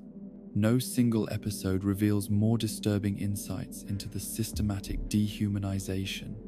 and physical brutalization that characterizes authoritarian detention systems than Randy's harrowing experience within Chinese correctional facilities, where his naive assumptions about international business cooperation become shattered through direct exposure to institutional cruelty and systematic abuse that transcends normal categories of criminal justice to encompass comprehensive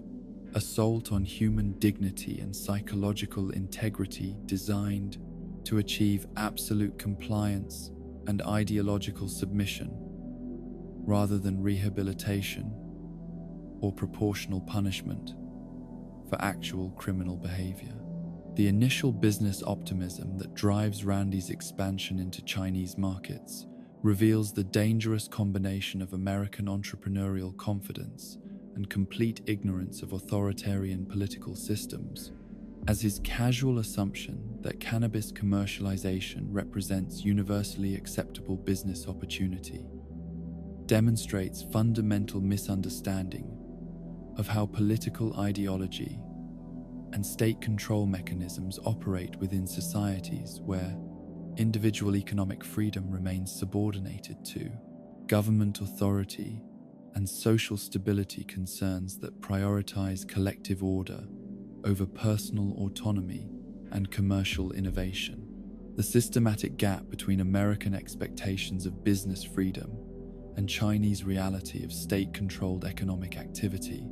creates conditions where Randy's entrepreneurial enthusiasm becomes transformed into vulnerability that enables his capture and exploitation by institutional systems designed to eliminate individual resistance to government authority through comprehensive physical and psychological breakdown. The arrest sequence that initiates Randy's detention experience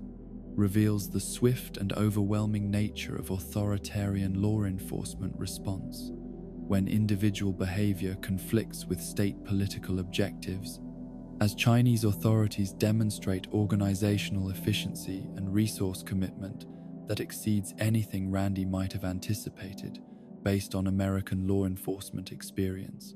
where individual rights and due process protections create barriers to arbitrary detention and abuse. The systematic nature of his capture and processing demonstrates institutional preparation and procedural standardization that suggests routine handling of similar cases where foreign nationals become vulnerable to state punishment systems designed to achieve political objectives rather than criminal justice outcomes that would be familiar within democratic legal frameworks. The physical abuse sequences that characterize Randy's detention experience reveal systematic application of violence and degradation techniques designed to achieve psychological breakdown and ideological compliance rather than simple punishment for specific criminal behavior, as guards and institutional personnel employ torture methods that transcend normal categories of criminal justice to encompass comprehensive assault on individual dignity and psychological integrity. The methodical nature of physical violence and its integration with psychological pressure techniques demonstrates institutional expertise and procedural standardization that suggests extensive experience in breaking individual resistance to state authority through systematic application of pain and humiliation that operates according to scientific principles of behavioral modification and psychological control. The forced labor components that define daily existence within Chinese detention facilities reveal systematic exploitation of prisoner populations for economic productivity that serve state interests, while simultaneously contributing to psychological breakdown through meaningless, repetitive activities that demonstrate individual powerlessness and complete subordination to institutional authority. The combination of physical exhaustion and psychological degradation that characterizes forced labor assignments creates cumulative impact that weakens individual resistance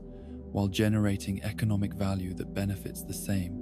institutional systems that inflict suffering upon captive populations, whose labor becomes commoditized to serve state economic objectives rather than rehabilitation or skill development that might benefit individual prisoners. The psychological pressure techniques that accompany physical abuse reveal sophisticated understanding of human psychology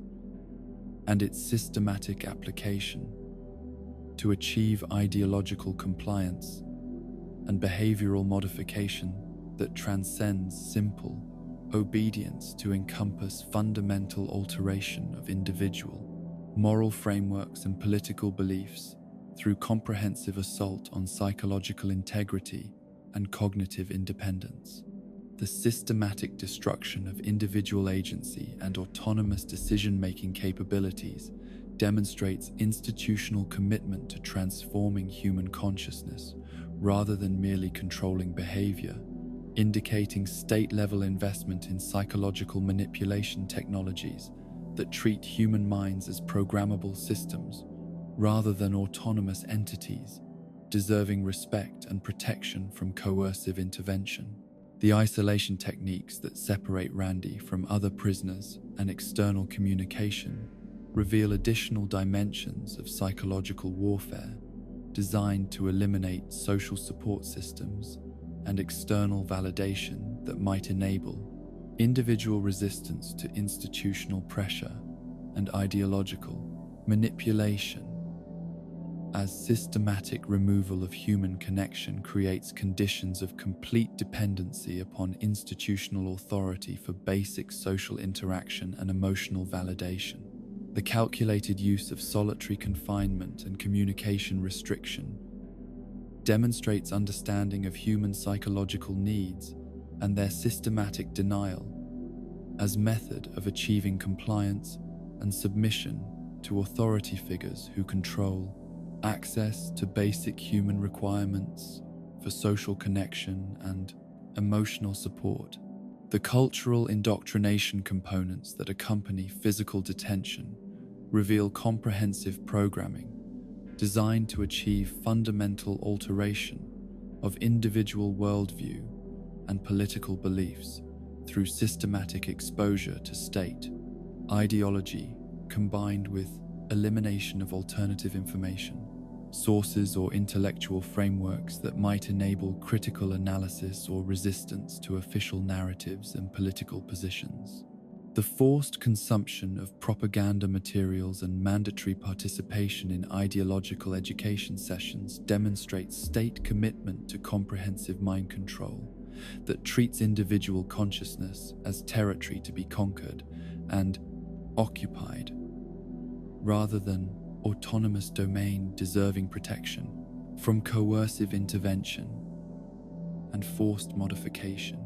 The Mickey Mouse corruption subplot that parallels Randy's detention experience reveals how American cultural institutions and entertainment corporations systematically compromise their stated values and ethical commitments when confronted with authoritarian demands and economic pressures that threaten profitable market access and business relationships within politically controlled economic systems. The transformation of beloved American cultural symbols into instruments of authoritarian propaganda demonstrates how economic incentives can corrupt even seemingly innocent entertainment content when corporations prioritize market access over fundamental principles of free expression and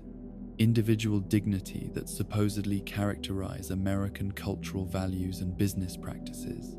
The Winnie the Pooh assassination sequence that provides the episode's most disturbing moment of graphic violence represents Randy's complete moral degradation and psychological breakdown under institutional pressure, as his willingness to commit murder against innocent fictional character demonstrates systematic destruction of ethical boundaries and moral reasoning that previously governed his decision-making and behavioral choices. The casual manner in which he approaches and executes the killing reveals complete abandonment of normal human empathy and moral restraint, while indicating successful institutional conditioning that has transformed him from independent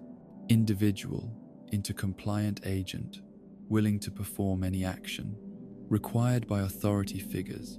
regardless of moral implications or personal conscience. The alleyway murder scene that depicts Pooh's elimination creates visual imagery that transcends normal animated violence to encompass genuine horror through the systematic presentation of beloved children's character as victim of brutal assassination performed by previously sympathetic protagonist whose moral degradation enables participation in activities that contradict every positive association with childhood entertainment and cultural innocence. The graphic nature of the violence and Randy's emotional detachment during its execution create psychological impact that exceeds normal comedy boundaries, while revealing how institutional pressure and systematic abuse can transform ordinary individuals into perpetrators of extreme violence and moral corruption. The disposal procedures that follow Pooh's murder reveal Randy's systematic adoption of criminal methodologies and procedural knowledge that indicates institutional training in violence and cover-up techniques designed to eliminate evidence and prevent accountability for criminal actions performed in service of authoritarian political objectives rather than personal gain or individual motivation. The technical competence he demonstrates in handling murder aftermath suggests successful conditioning and skill development that enables effective service to institutional objectives through criminal behavior that serves state political goals rather than individual interests or moral principles. The psychological compartmentalization that Randy employs to justify and normalize his participation in murder reveals sophisticated mental adaptation techniques that enable ordinary individuals to engage in extreme criminal behavior while maintaining functional psychological stability and social relationships that would otherwise be incompatible with recognition of personal involvement in systematic violence and moral corruption. The casual attitude he displays toward his criminal activities and his ability to maintain normal family relationships despite his transformation into killer demonstrates how institutional conditioning can create psychological barriers that prevent integration of criminal behavior with normal self-concept and moral identity. The return home sequence that concludes Randy's Chinese experience reveals systematic failure of American institutional systems to recognize or address the psychological trauma and moral corruption that characterizes victims of authoritarian detention and forced ideological conversion, as family members and community residents remain unaware of the systematic transformation that Randy has undergone through exposure to institutional violence and psychological manipulation that has fundamentally altered his moral framework and behavioral capabilities.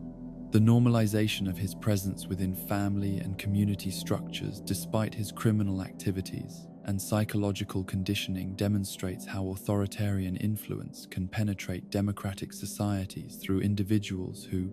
have been systematically compromised and transformed into agents of foreign political interests. The long-term implications that emerge from Randy's detention experience extend beyond individual psychological trauma to encompass systematic commentary on how authoritarian political systems export their influence and control, mechanisms through international business relationships and cultural exchange programs that create opportunities for ideological manipulation and behavioral conditioning of foreign nationals who return to democratic societies, carrying psychological programming and moral corruption that serves foreign political objectives rather than individual or community welfare. The systematic nature of institutional conditioning and its lasting impact on individual behavior patterns reveals how authoritarian states can achieve political influence within democratic societies through careful manipulation of business relationships and cultural exchanges that appear legitimate while serving intelligence and influence operations. The broader geopolitical context that frames Randy's experience reveals systematic conflict between democratic values and authoritarian political systems that cannot be resolved through normal diplomatic or commercial relationships. When fundamental differences in human rights and individual dignity create incompatible worldviews and political practices that prevent authentic cooperation or mutual understanding between societies operating according to contradictory principles of governance and human development. The systematic use of detention and torture as instruments of political control reveals authoritarian commitment to eliminating individual autonomy and democratic values through comprehensive assault on human dignity and psychological integrity that treats foreign nationals as resources to be exploited for political advantage rather than individuals deserving protection and respect, regardless of nationality or political affiliation. The ultimate horror that emerges from Randy's Chinese detention experience lies not in spectacular violence or shocking imagery of physical abuse, but in systematic revelation of how authoritarian political systems operate through comprehensive dehumanization and psychological manipulation that transforms ordinary individuals into agents of foreign political influence, while democratic societies remain unable to recognize or address the systematic corruption of their own citizens through institutional conditioning and ideological programming that serves authoritarian objectives, rather than individual welfare or democratic values that supposedly protect citizens from such systematic manipulation and moral corruption through foreign political influence and psychological warfare operations. In the vast theological infrastructure that underlies South Park's supernatural ecosystem, where the administrative complexities of cosmic governance intersect with the mundane realities of bureaucratic management and interpersonal relationship dynamics, no figure embodies more completely the paradoxical nature of ultimate evil transformed into sympathetic character study than Satan himself, whose recurring appearances throughout the series reveal depths of administrative frustration and emotional vulnerability that challenge every conventional assumption about supernatural authority, while simultaneously exposing the karma, systematic inadequacies of infernal bureaucracy, and the impossible demands that cosmic responsibility places upon individuals whose immortal existence becomes consumed by management challenges that exceed any reasonable expectation of leadership capability or administrative competence. The portrayal of Satan as overwhelmed middle manager, rather than fearsome cosmic antagonist, represents more than simple character subversion or comedic reinterpretation, but rather a comprehensive examination of how ultimate power and infinite responsibility create psychological burdens that transcend normal categories of leadership stress to encompass existential crisis and administrative paralysis that prevents effective governance while generating sympathy for Authority figures whose cosmic significance cannot compensate for fundamental inadequacy in managing complex organizational structures and interpersonal relationships. The bureaucratic infrastructure that supports Hell's governmental operations reveals institutional complexity that rivals any earthly administrative system, while incorporating supernatural elements that create unique challenges for effective policy implementation and resource allocation among constituencies whose diverse origins and conflicting interests generate ongoing political tensions that require diplomatic skills and strategic thinking, far exceeding anything that traditional concepts of ultimate evil would suggest as necessary qualifications for infernal leadership positions. The systematic failure of Hell's administrative processes and the recurring breakdowns in communication and coordination that characterize attempts at policy implementation demonstrate how even supernatural authority and unlimited resources cannot overcome fundamental organizational challenges. When institutional structure lacks adequate mechanisms for managing diverse populations and conflicting objectives that prevent effective governance and strategic planning, the demonic hierarchy that operates beneath Satan's nominal authority reveals complex power dynamics and institutional rivalries that undermine effective leadership while creating conditions where subordinate officials pursue personal agendas and factional interests rather than supporting collective organizational objectives or responding to leadership direction with appropriate loyalty and professional competence. The systematic insubordination and bureaucratic sabotage that characterizes relationships between different levels of infernal authority demonstrates how institutional dysfunction can persist even within organizations whose ultimate authority possesses unlimited coercive power and supernatural capability, suggesting that effective governance requires psychological and social skills that transcend simple authority relationships to encompass genuine leadership ability and administrative competence. The romantic relationship complications that consume significant portions of Satan's emotional energy and decision-making capacity reveal psychological needs and interpersonal vulnerabilities that seem fundamentally incompatible with cosmic responsibility and ultimate evil identity, as his repeated involvement in dysfunctional relationship patterns demonstrates how even supernatural beings with unlimited power can become trapped in emotional dynamics that drain their effectiveness and compromise their ability to fulfill institutional obligations and leadership responsibilities. The systematic failure of Satan's romantic relationships and his apparent inability to establish healthy emotional connections create ongoing distraction and psychological instability that affects his capacity for strategic thinking and effective governance, while revealing character depths that transcend traditional concepts of evil to encompass genuine human psychological patterns and emotional needs. The Saddam Hussein relationship that dominated significant portions of Satan's character development reveals systematic emotional abuse and psychological manipulation that demonstrates how even beings with ultimate supernatural power can become victims of toxic relationship dynamics when their emotional needs and interpersonal insecurities create vulnerabilities that enable manipulative partners to achieve psychological control and systematic exploitation of good nature and desire for authentic connection.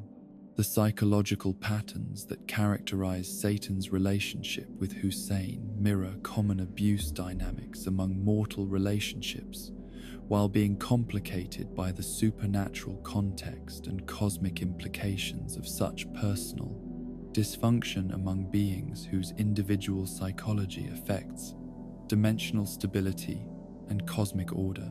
The military campaigns that Satan periodically launches against heaven reveal strategic planning capabilities and organizational resources that demonstrate his capacity for large-scale coordination and tactical thinking, while simultaneously exposing the systematic failures and strategic limitations that prevent successful achievement of military objectives despite apparent advantages in individual power and institutional resources that should enable victory over opposing forces. The recurring failure of infernal military operations suggests either superior defensive capabilities among heavenly forces or fundamental weaknesses within Hell's military organization that prevent effective utilization of available resources and strategic advantages. The political challenges that characterize Hell's internal governance reveal democratic elements and constituent representation requirements that complicate authoritarian leadership approaches while creating ongoing tension between Satan's personal preferences and institutional obligations that require accommodation of diverse political interests and ideological positions among demonic populations whose individual autonomy and political engagement create challenges for centralized decision-making and policy implementation.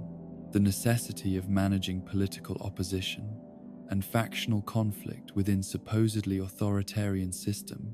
demonstrates how even ultimate authority must accommodate diverse perspectives and competing interests when governing populations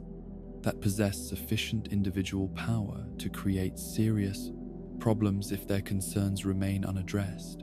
The therapeutic capabilities that Satan occasionally demonstrates during interactions with other characters reveal psychological insight and counseling skills that seem completely inconsistent with traditional concepts of ultimate evil, while indicating either remarkable self-awareness and emotional intelligence, or systematic training in psychological support and relationship counseling that enables him to provide meaningful assistance to individuals facing personal challenges and interpersonal conflicts. The disconnect between his supposed role as corrupter of souls and his actual behavior as supportive counselor and emotional advisor creates cognitive dissonance that challenges fundamental assumptions about the nature of good and evil, while revealing character complexity that transcends simple moral categories. The artistic and creative expressions that Satan pursues during his leisure time reveal aesthetic sensibilities and cultural interests that demonstrate appreciation for beauty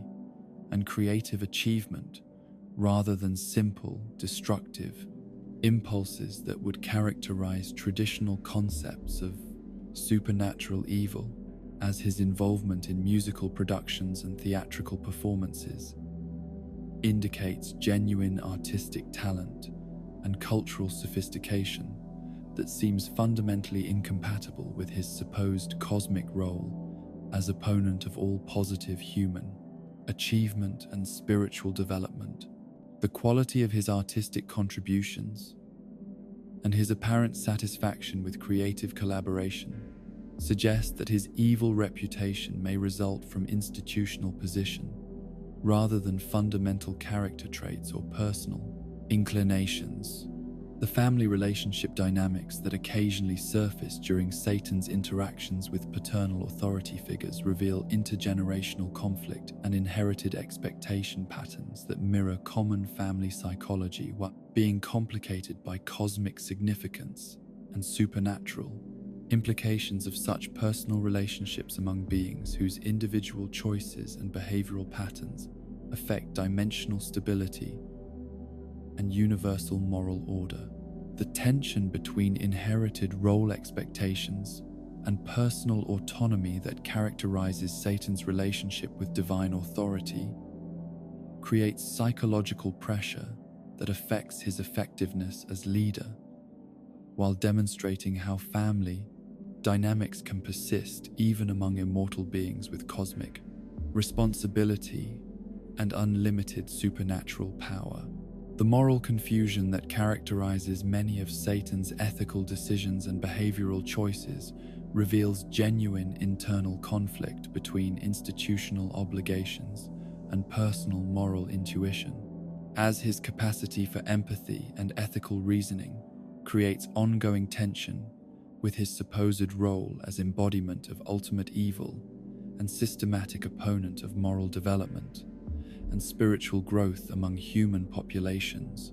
whose welfare and development he theoretically exists to undermine and corrupt. The systematic contradiction between his actions and his reputation suggests that his cosmic role may be more complex and morally ambiguous than traditional religious frameworks would indicate. The leadership philosophy that emerges through Satan's administrative decisions reveals democratic inclinations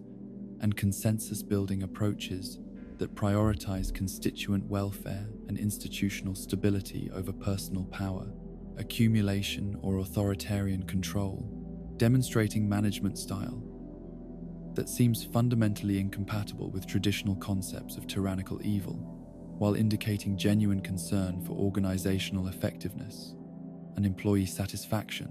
that transcends simple power, relationships to encompass authentic leadership responsibility and administrative competence. The systematic failure of his leadership initiatives appears to result from institutional limitations and structural problems rather than personal inadequacy or lack of genuine commitment to effective governance.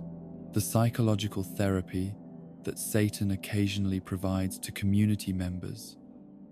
reveals professional competence and genuine therapeutic skill that enables meaningful assistance with personal problems and relationship difficulties, suggesting either extensive training in counseling techniques or natural empathy and emotional intelligence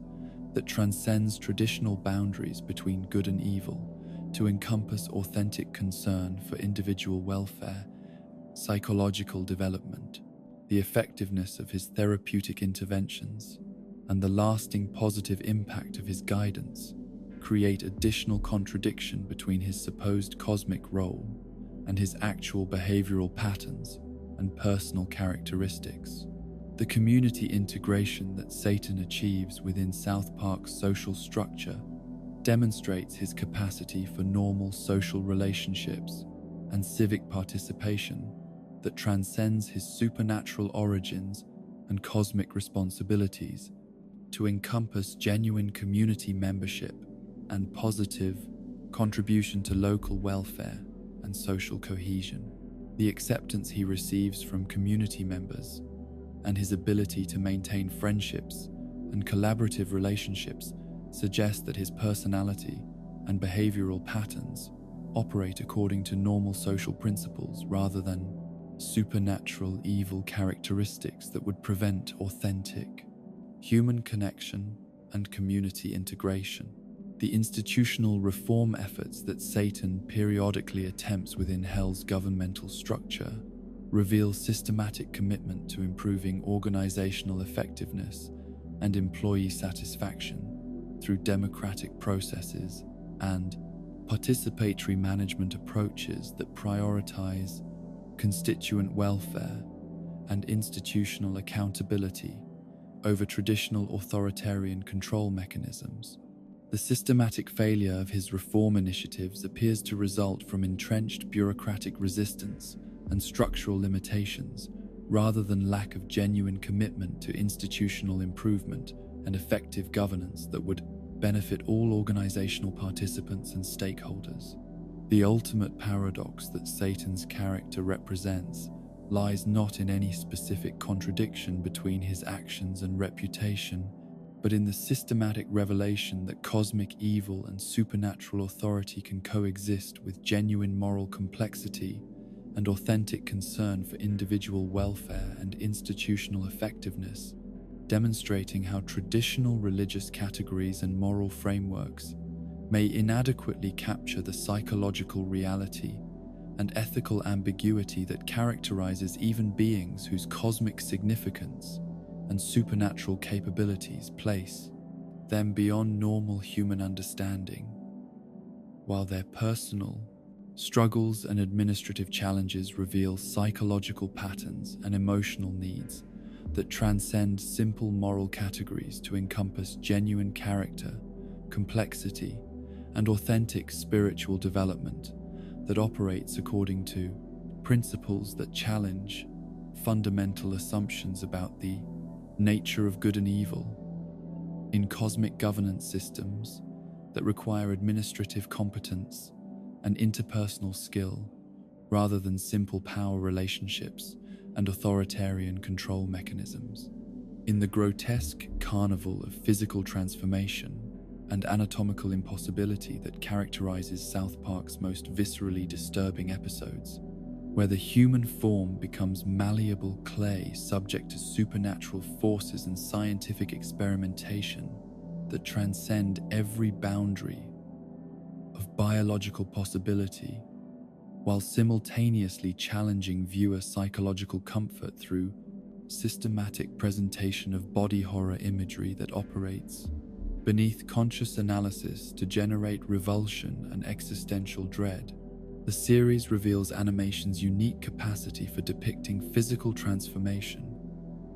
and corporeal violation in ways that would be impossible to present through live-action television,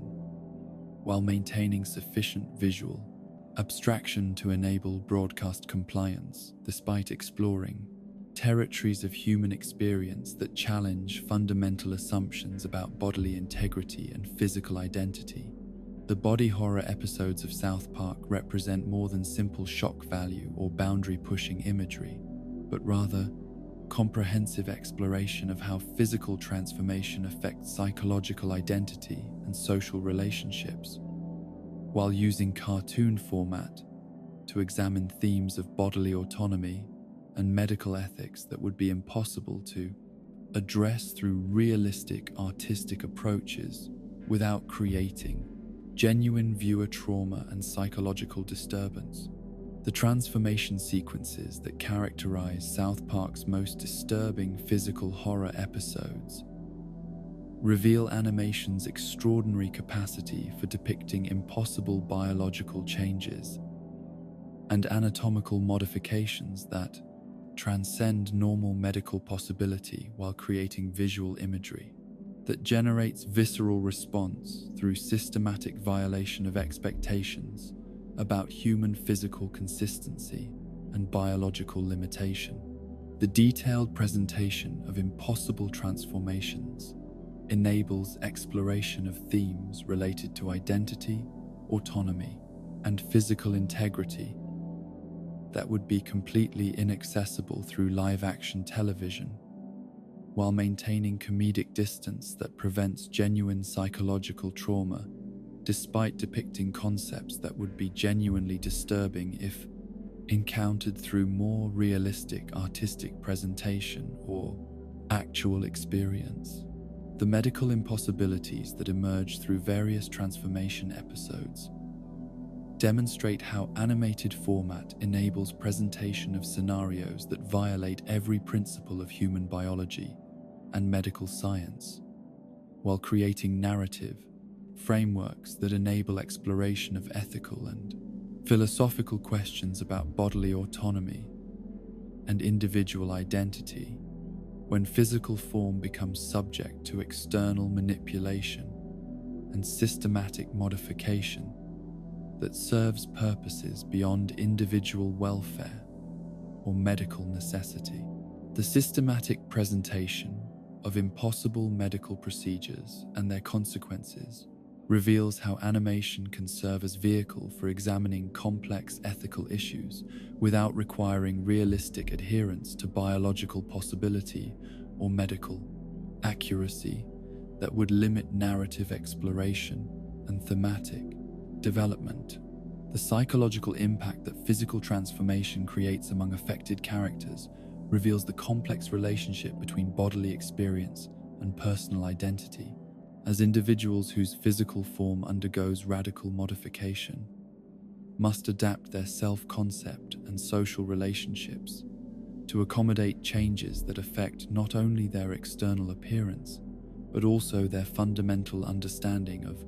personal continuity and individual autonomy. The systematic exploration of identity disruption and psychological adaptation demonstrates how physical modification affects consciousness and social integration, while revealing the arbitrary nature of many assumptions about the relationship between physical appearance and personal worth or social acceptance within community structures. The social response patterns that emerge when community members encounter individuals whose physical form has undergone radical transformation reveal collective psychological mechanisms for processing unusual or disturbing imagery while maintaining social cohesion and individual psychological stability. Despite exposure to scenarios that challenge normal expectations about human appearance and biological possibility, the variety of community responses and their evolution over time demonstrates how social groups adapt to extraordinary circumstances, while revealing both the flexibility and limitations of human psychological adaptation when confronted with situations that exceed normal categories of experience and understanding. The scientific framework that theoretically underlies transformation episodes reveals how pseudo-medical explanation and technological speculation can provide narrative justification for impossible scenarios while creating educational opportunities for discussing actual medical science and biological principles through contrast with fictional scenarios that violate every principle of legitimate medical practice and scientific understanding. The systematic presentation of impossible science alongside accurate information enables viewers to distinguish between fictional entertainment and genuine educational content, while maintaining engagement with fantastical scenarios that serve narrative and thematic purposes rather than scientific accuracy or medical education. The ethical implications that emerge from transformation scenarios reveal complex questions about consent, autonomy, and individual rights. When physical modification occurs without informed agreement or through coercive circumstances that override personal choice and bodily autonomy in service of external objectives that may conflict with individual welfare and self-determination. The systematic exploration of consent violations and their consequences provides framework for discussing real-world medical ethics and patient rights, while maintaining fictional distance that prevents direct association with actual medical practice and patient experience that might create confusion about legitimate medical procedures and patient protections. The animation techniques that enable effective presentation of body horror imagery reveal sophisticated understanding of visual psychology and its application to creating specific emotional responses through careful manipulation of artistic elements that generate visceral reaction without crossing boundaries that would create genuine trauma or psychological harm among viewers who understand the fictional nature of presented content. The balance between effective horror imagery and viewer psychological safety demonstrates how animation can explore disturbing concepts while maintaining appropriate protective barriers that enable entertainment value without creating lasting psychological impact or emotional disturbance among audience members. The uncanny valley effects that emerge when familiar characters undergo radical physical transformation create psychological discomfort through systematic violation of established visual expectations and character recognition patterns that enable viewer emotional investment while simultaneously challenging that investment through presentation of disturbing imagery that conflicts with positive associations and familiar character relationships. The systematic exploitation of viewer emotional attachment and its disruption through physical transformation creates unique categories of horror that would be impossible to achieve through other artistic approaches or entertainment. Formats that lack animation's capacity for maintaining character continuity despite radical visual modification. The medical horror elements that characterize transformation episodes reveal how healthcare imagery and medical procedure references can be systematically corrupted to create horror content through presentation of legitimate medical concepts within contexts that violate every principle of medical ethics and patient welfare while maintaining sufficient medical accuracy to enable recognition and emotional response from viewers who understand normal healthcare expectations and medical procedure standards. The systematic subversion of medical imagery and its transformation into horror content demonstrates how familiar concepts can be corrupted to generate psychological discomfort and visceral response through violation of trust relationships and institutional authority that normally provide comfort and security. The technological horror components that emerge through scientific transformation scenarios reveal how advanced technology and medical capability can be presented as threats to human autonomy and individual dignity when such capabilities become divorced from ethical constraints and patient welfare, considerations that should govern legitimate medical practice and scientific research. The systematic presentation of technology as enabler of systematic abuse rather than healing tool demonstrates how scientific advancement can be corrupted when institutional frameworks fail to maintain ethical standards and protective mechanisms that prevent exploitation of technological capability for purposes that violate human dignity and individual rights. The normalization processes that enable community acceptance of radical physical transformation reveal psychological adaptation mechanisms and social flexibility that enable collective processing of extraordinary circumstances while maintaining community cohesion and individual psychological stability despite ongoing exposure to scenarios that should challenge fundamental assumptions about human experience and social relationship patterns. The systematic community adaptation to impossible circumstances demonstrates both human psychological resilience and the potential for normalization of extreme situations when social frameworks provide sufficient support and explanatory mechanisms that enable integration of extraordinary events into routine community life. The desensitization effects that repeated exposure to body horror imagery creates among viewers reveal how animated violence and impossible transformation can systematically reduce psychological response and emotional impact through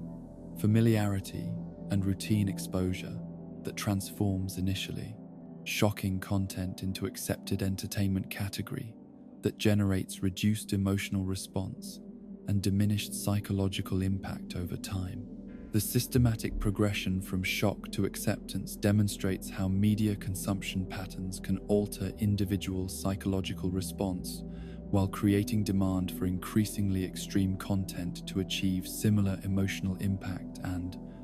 entertainment value among audiences whose psychological baseline has shifted through repeated exposure. The comedy integration techniques that enable presentation of disturbing body horror imagery within comedic frameworks reveal sophisticated understanding of how humor can serve as psychological defense mechanism that enables processing of disturbing content while maintaining emotional distance and preventing genuine trauma from exposure to imagery that would be psychologically harmful if presented through non-comedic contexts without protective humor mechanisms. The systematic use of comedy to enable disturbing content consumption demonstrates how entertainment frameworks can facilitate exposure to extreme imagery while providing psychological protection that prevents lasting emotional harm, traumatic response among viewers who understand the fictional and comedic nature of presented content. The cultural boundary exploration that body horror episodes enable reveals how animated television can serve as testing ground for social acceptance of extreme content, while providing safe context for examining cultural taboos and psychological limitations that govern normal discourse about human experience and bodily autonomy. The systematic presentation of culturally forbidden or psychologically disturbing content through animated comedy format enables cultural dialogue and boundary exploration that would be impossible through other media approaches, while maintaining sufficient protective distance to prevent genuine social harm or psychological trauma among participants in such cultural exploration and boundary testing activities. The educational potential that emerges through contrast between fictional transformation and legitimate medical science reveals how extreme fictional content can serve as foundation for discussing actual medical ethics and patient rights. Through comparison with obviously impossible scenarios that violate every principle of legitimate healthcare and scientific research, the systematic presentation of medical impossibility alongside accurate information enables educational opportunities that would be difficult to achieve through direct instruction while maintaining entertainment value and audience. Engagement that facilitates learning through contrast and comparison, rather than traditional educational approaches. The ultimate significance of South Park's body horror episodes lies not in their shocking imagery or boundary-pushing content, but in their systematic exploration of how physical transformation affects individual identity and social relationships, while revealing both the flexibility and limitations of human psychological adaptation. When confronted with scenarios that challenge fundamental assumptions about bodily integrity and personal continuity, demonstrating how animated television can serve as a unique forum for examining complex philosophical and ethical questions about human experience, while maintaining sufficient fictional distance to enable exploration of disturbing concepts without creating genuine psychological harm or social disruption among audiences who understand the fictional nature of presented content and its function as entertainment rather than genuine representation of possible human experience or legitimate medical practice. In the sprawling landscape of contemporary television entertainment, where the boundaries between acceptable content and cultural taboo have been systematically redefined through decades of incremental boundary pushing and audience desensitization that has transformed previously shocking material into routine programming expectations, South Park's most horrifying episodes represent watershed moments in the evolution of broadcast standards and cultural tolerance for extreme content that challenges fundamental assumptions about the relationship between entertainment, media, and social responsibility, while simultaneously revealing how animated format can serve as vehicle for exploring territories of human experience that would be impossible to address through other television formats without creating genuine psychological trauma or triggering regulatory intervention that would prevent such comprehensive exploration of disturbing themes and imagery. The legacy of South Park's horror content extends far beyond its immediate entertainment value or shock factor to encompass systematic transformation of television landscape and viewer expectations that has enabled subsequent productions to venture into previously forbidden territories while maintaining cultural acceptability through precedents established by episodes that tested the absolute limits of broadcast compliance and social tolerance. The television industry transformation that South Park's extreme content facilitated reveals how single series can reshape entire entertainment categories through systematic boundary pushing that creates new standards for acceptable content while simultaneously establishing audience demand for increasingly extreme material that challenges traditional concepts of family entertainment and community standards. The systematic progression from early shock value to normalized extreme content demonstrates how cultural boundaries can shift through sustained pressure and institutional acceptance of previously unacceptable material when such content achieves commercial success and critical recognition that validates artistic merit alongside entertainment value, creating conditions where extreme content becomes integrated into mainstream entertainment rather than remaining marginalized as specialty programming for niche audiences. The animation medium transformation that resulted from South Park's success in presenting extreme content through cartoon format reveals how artistic techniques and visual presentation can fundamentally alter audience perception and regulatory response to disturbing material, enabling exploration of themes and imagery that would be impossible to present through live-action television, while maintaining sufficient visual abstraction to prevent triggering of protective mechanisms and censorship responses that would normally limit such comprehensive exploration of controversial topics and extreme scenarios. The systematic exploitation of animation's unique capabilities for presenting impossible scenarios and extreme imagery has created new categories of entertainment content that transcend traditional boundaries between adult and family programming, while establishing precedents for future productions seeking to explore similar territories. The audience desensitization patterns that characterize long-term South Park viewership reveal systematic psychological adaptation to extreme content through repeated exposure that transforms initially shocking material into expected entertainment elements while creating demand for increasingly extreme scenarios to achieve similar emotional impact and engagement levels.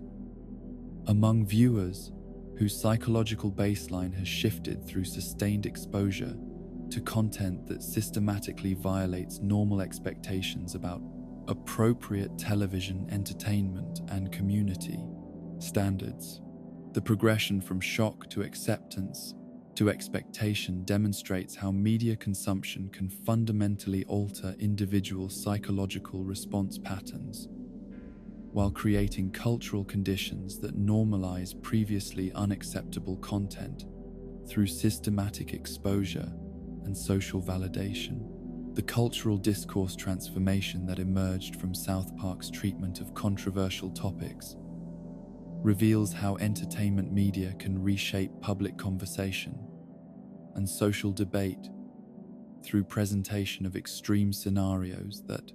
force examination of underlying assumptions and values while creating common reference points for discussing topics that might otherwise remain taboo or inaccessible through traditional discourse mechanisms. The systematic introduction of previously forbidden topics into mainstream entertainment has enabled broader cultural conversation about sensitive subjects, while simultaneously creating controversy and debate about appropriate boundaries for entertainment, content, and social responsibility within democratic societies that balance individual expression with community standards.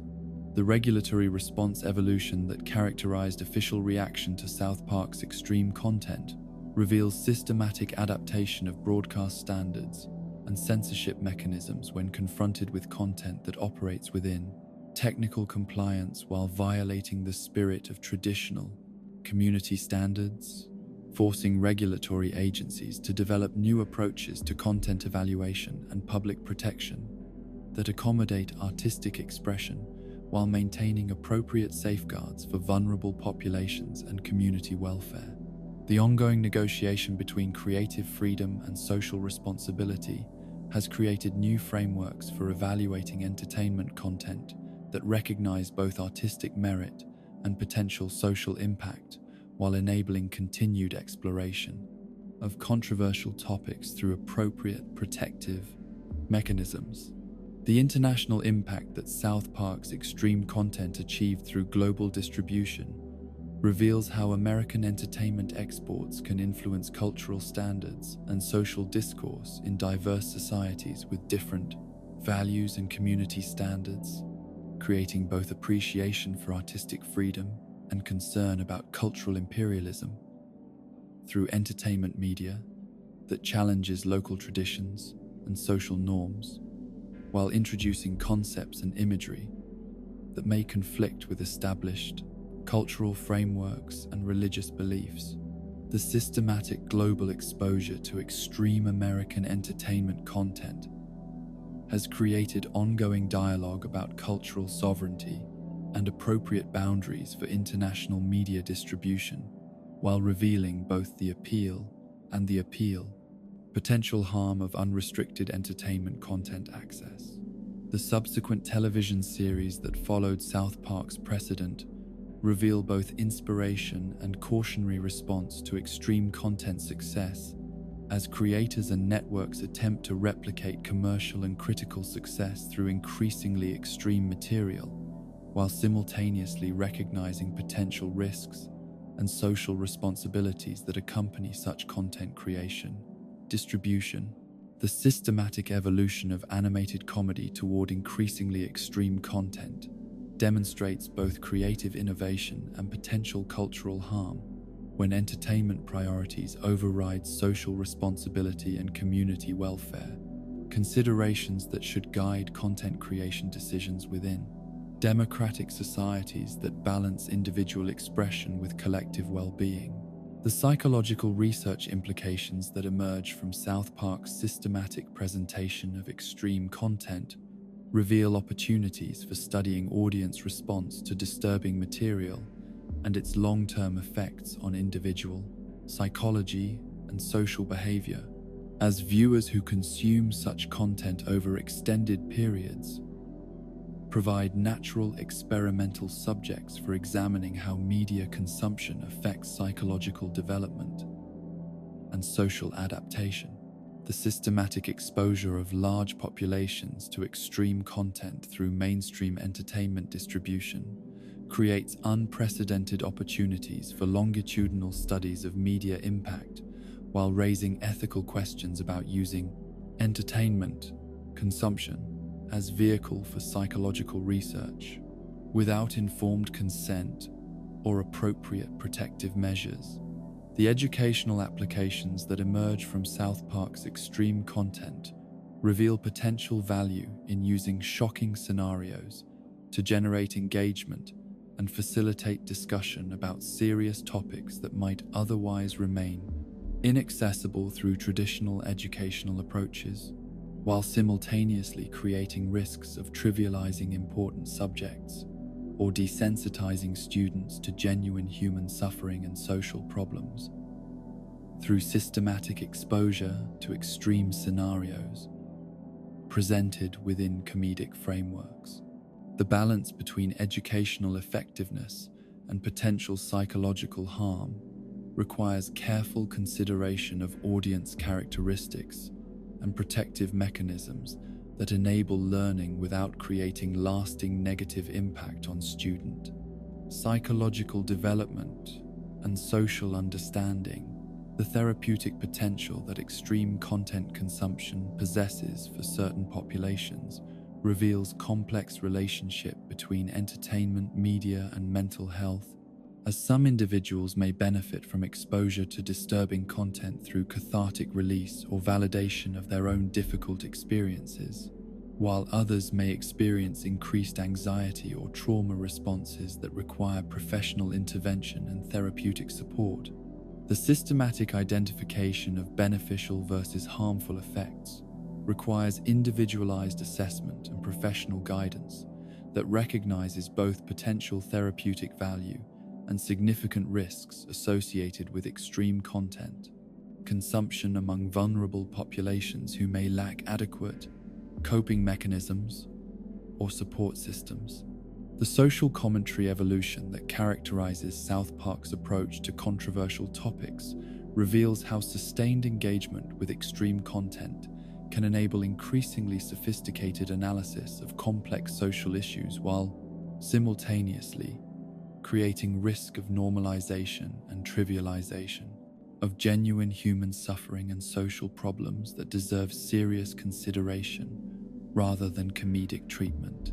The balance between effective social critique and appropriate respect for human dignity requires ongoing evaluation of content impact and social consequences that extends beyond immediate entertainment value to encompass long-term effects on cultural discourse and social understanding of important issues. The technological advancement that enables increasingly sophisticated presentation of extreme content through improved animation techniques and digital distribution systems creates new possibilities for content creation and audience access, while simultaneously raising concerns about regulatory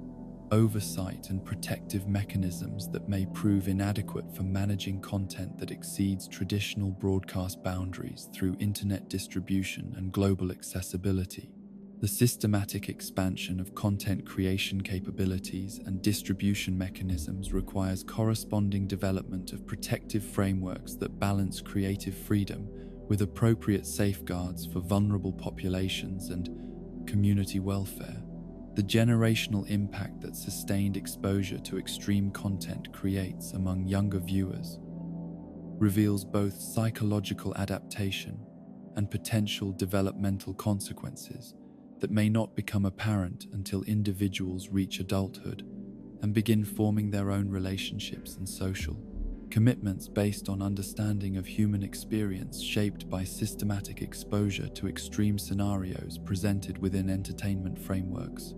The long-term effects of childhood exposure to adult content themes require ongoing monitoring and research that can inform future content creation decisions and protective policy development, while recognizing both individual resilience and vulnerability among developing populations.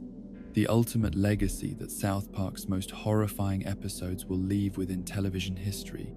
lies not in their immediate shock value or boundary-pushing content,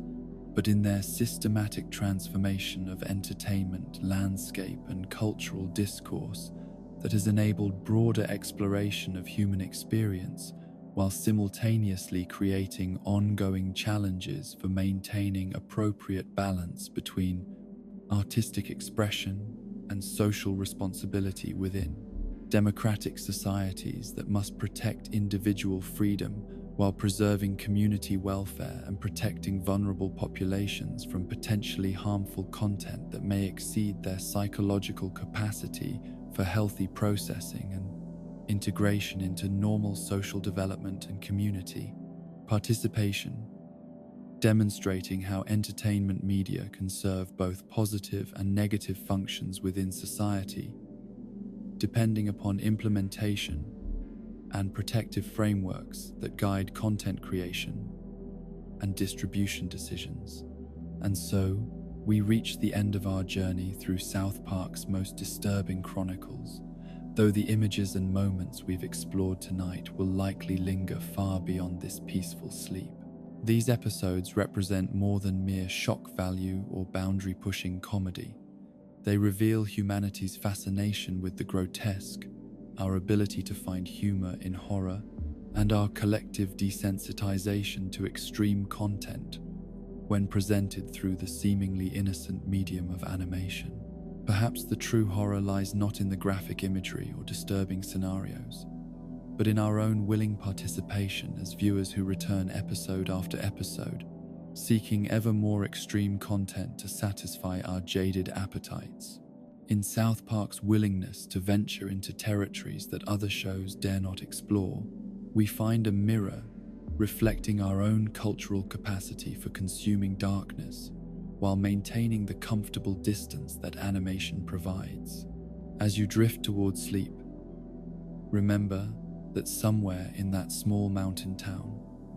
new horrors are always being conceived, new boundaries are being crossed, and new nightmares are being born from the intersection of childhood innocence and adult corruption. Rest now, fellow travelers, knowing that the darkness we've explored tonight exists safely within the realm of fiction, even as it reveals uncomfortable truths about the world we inhabit and the entertainment we crave.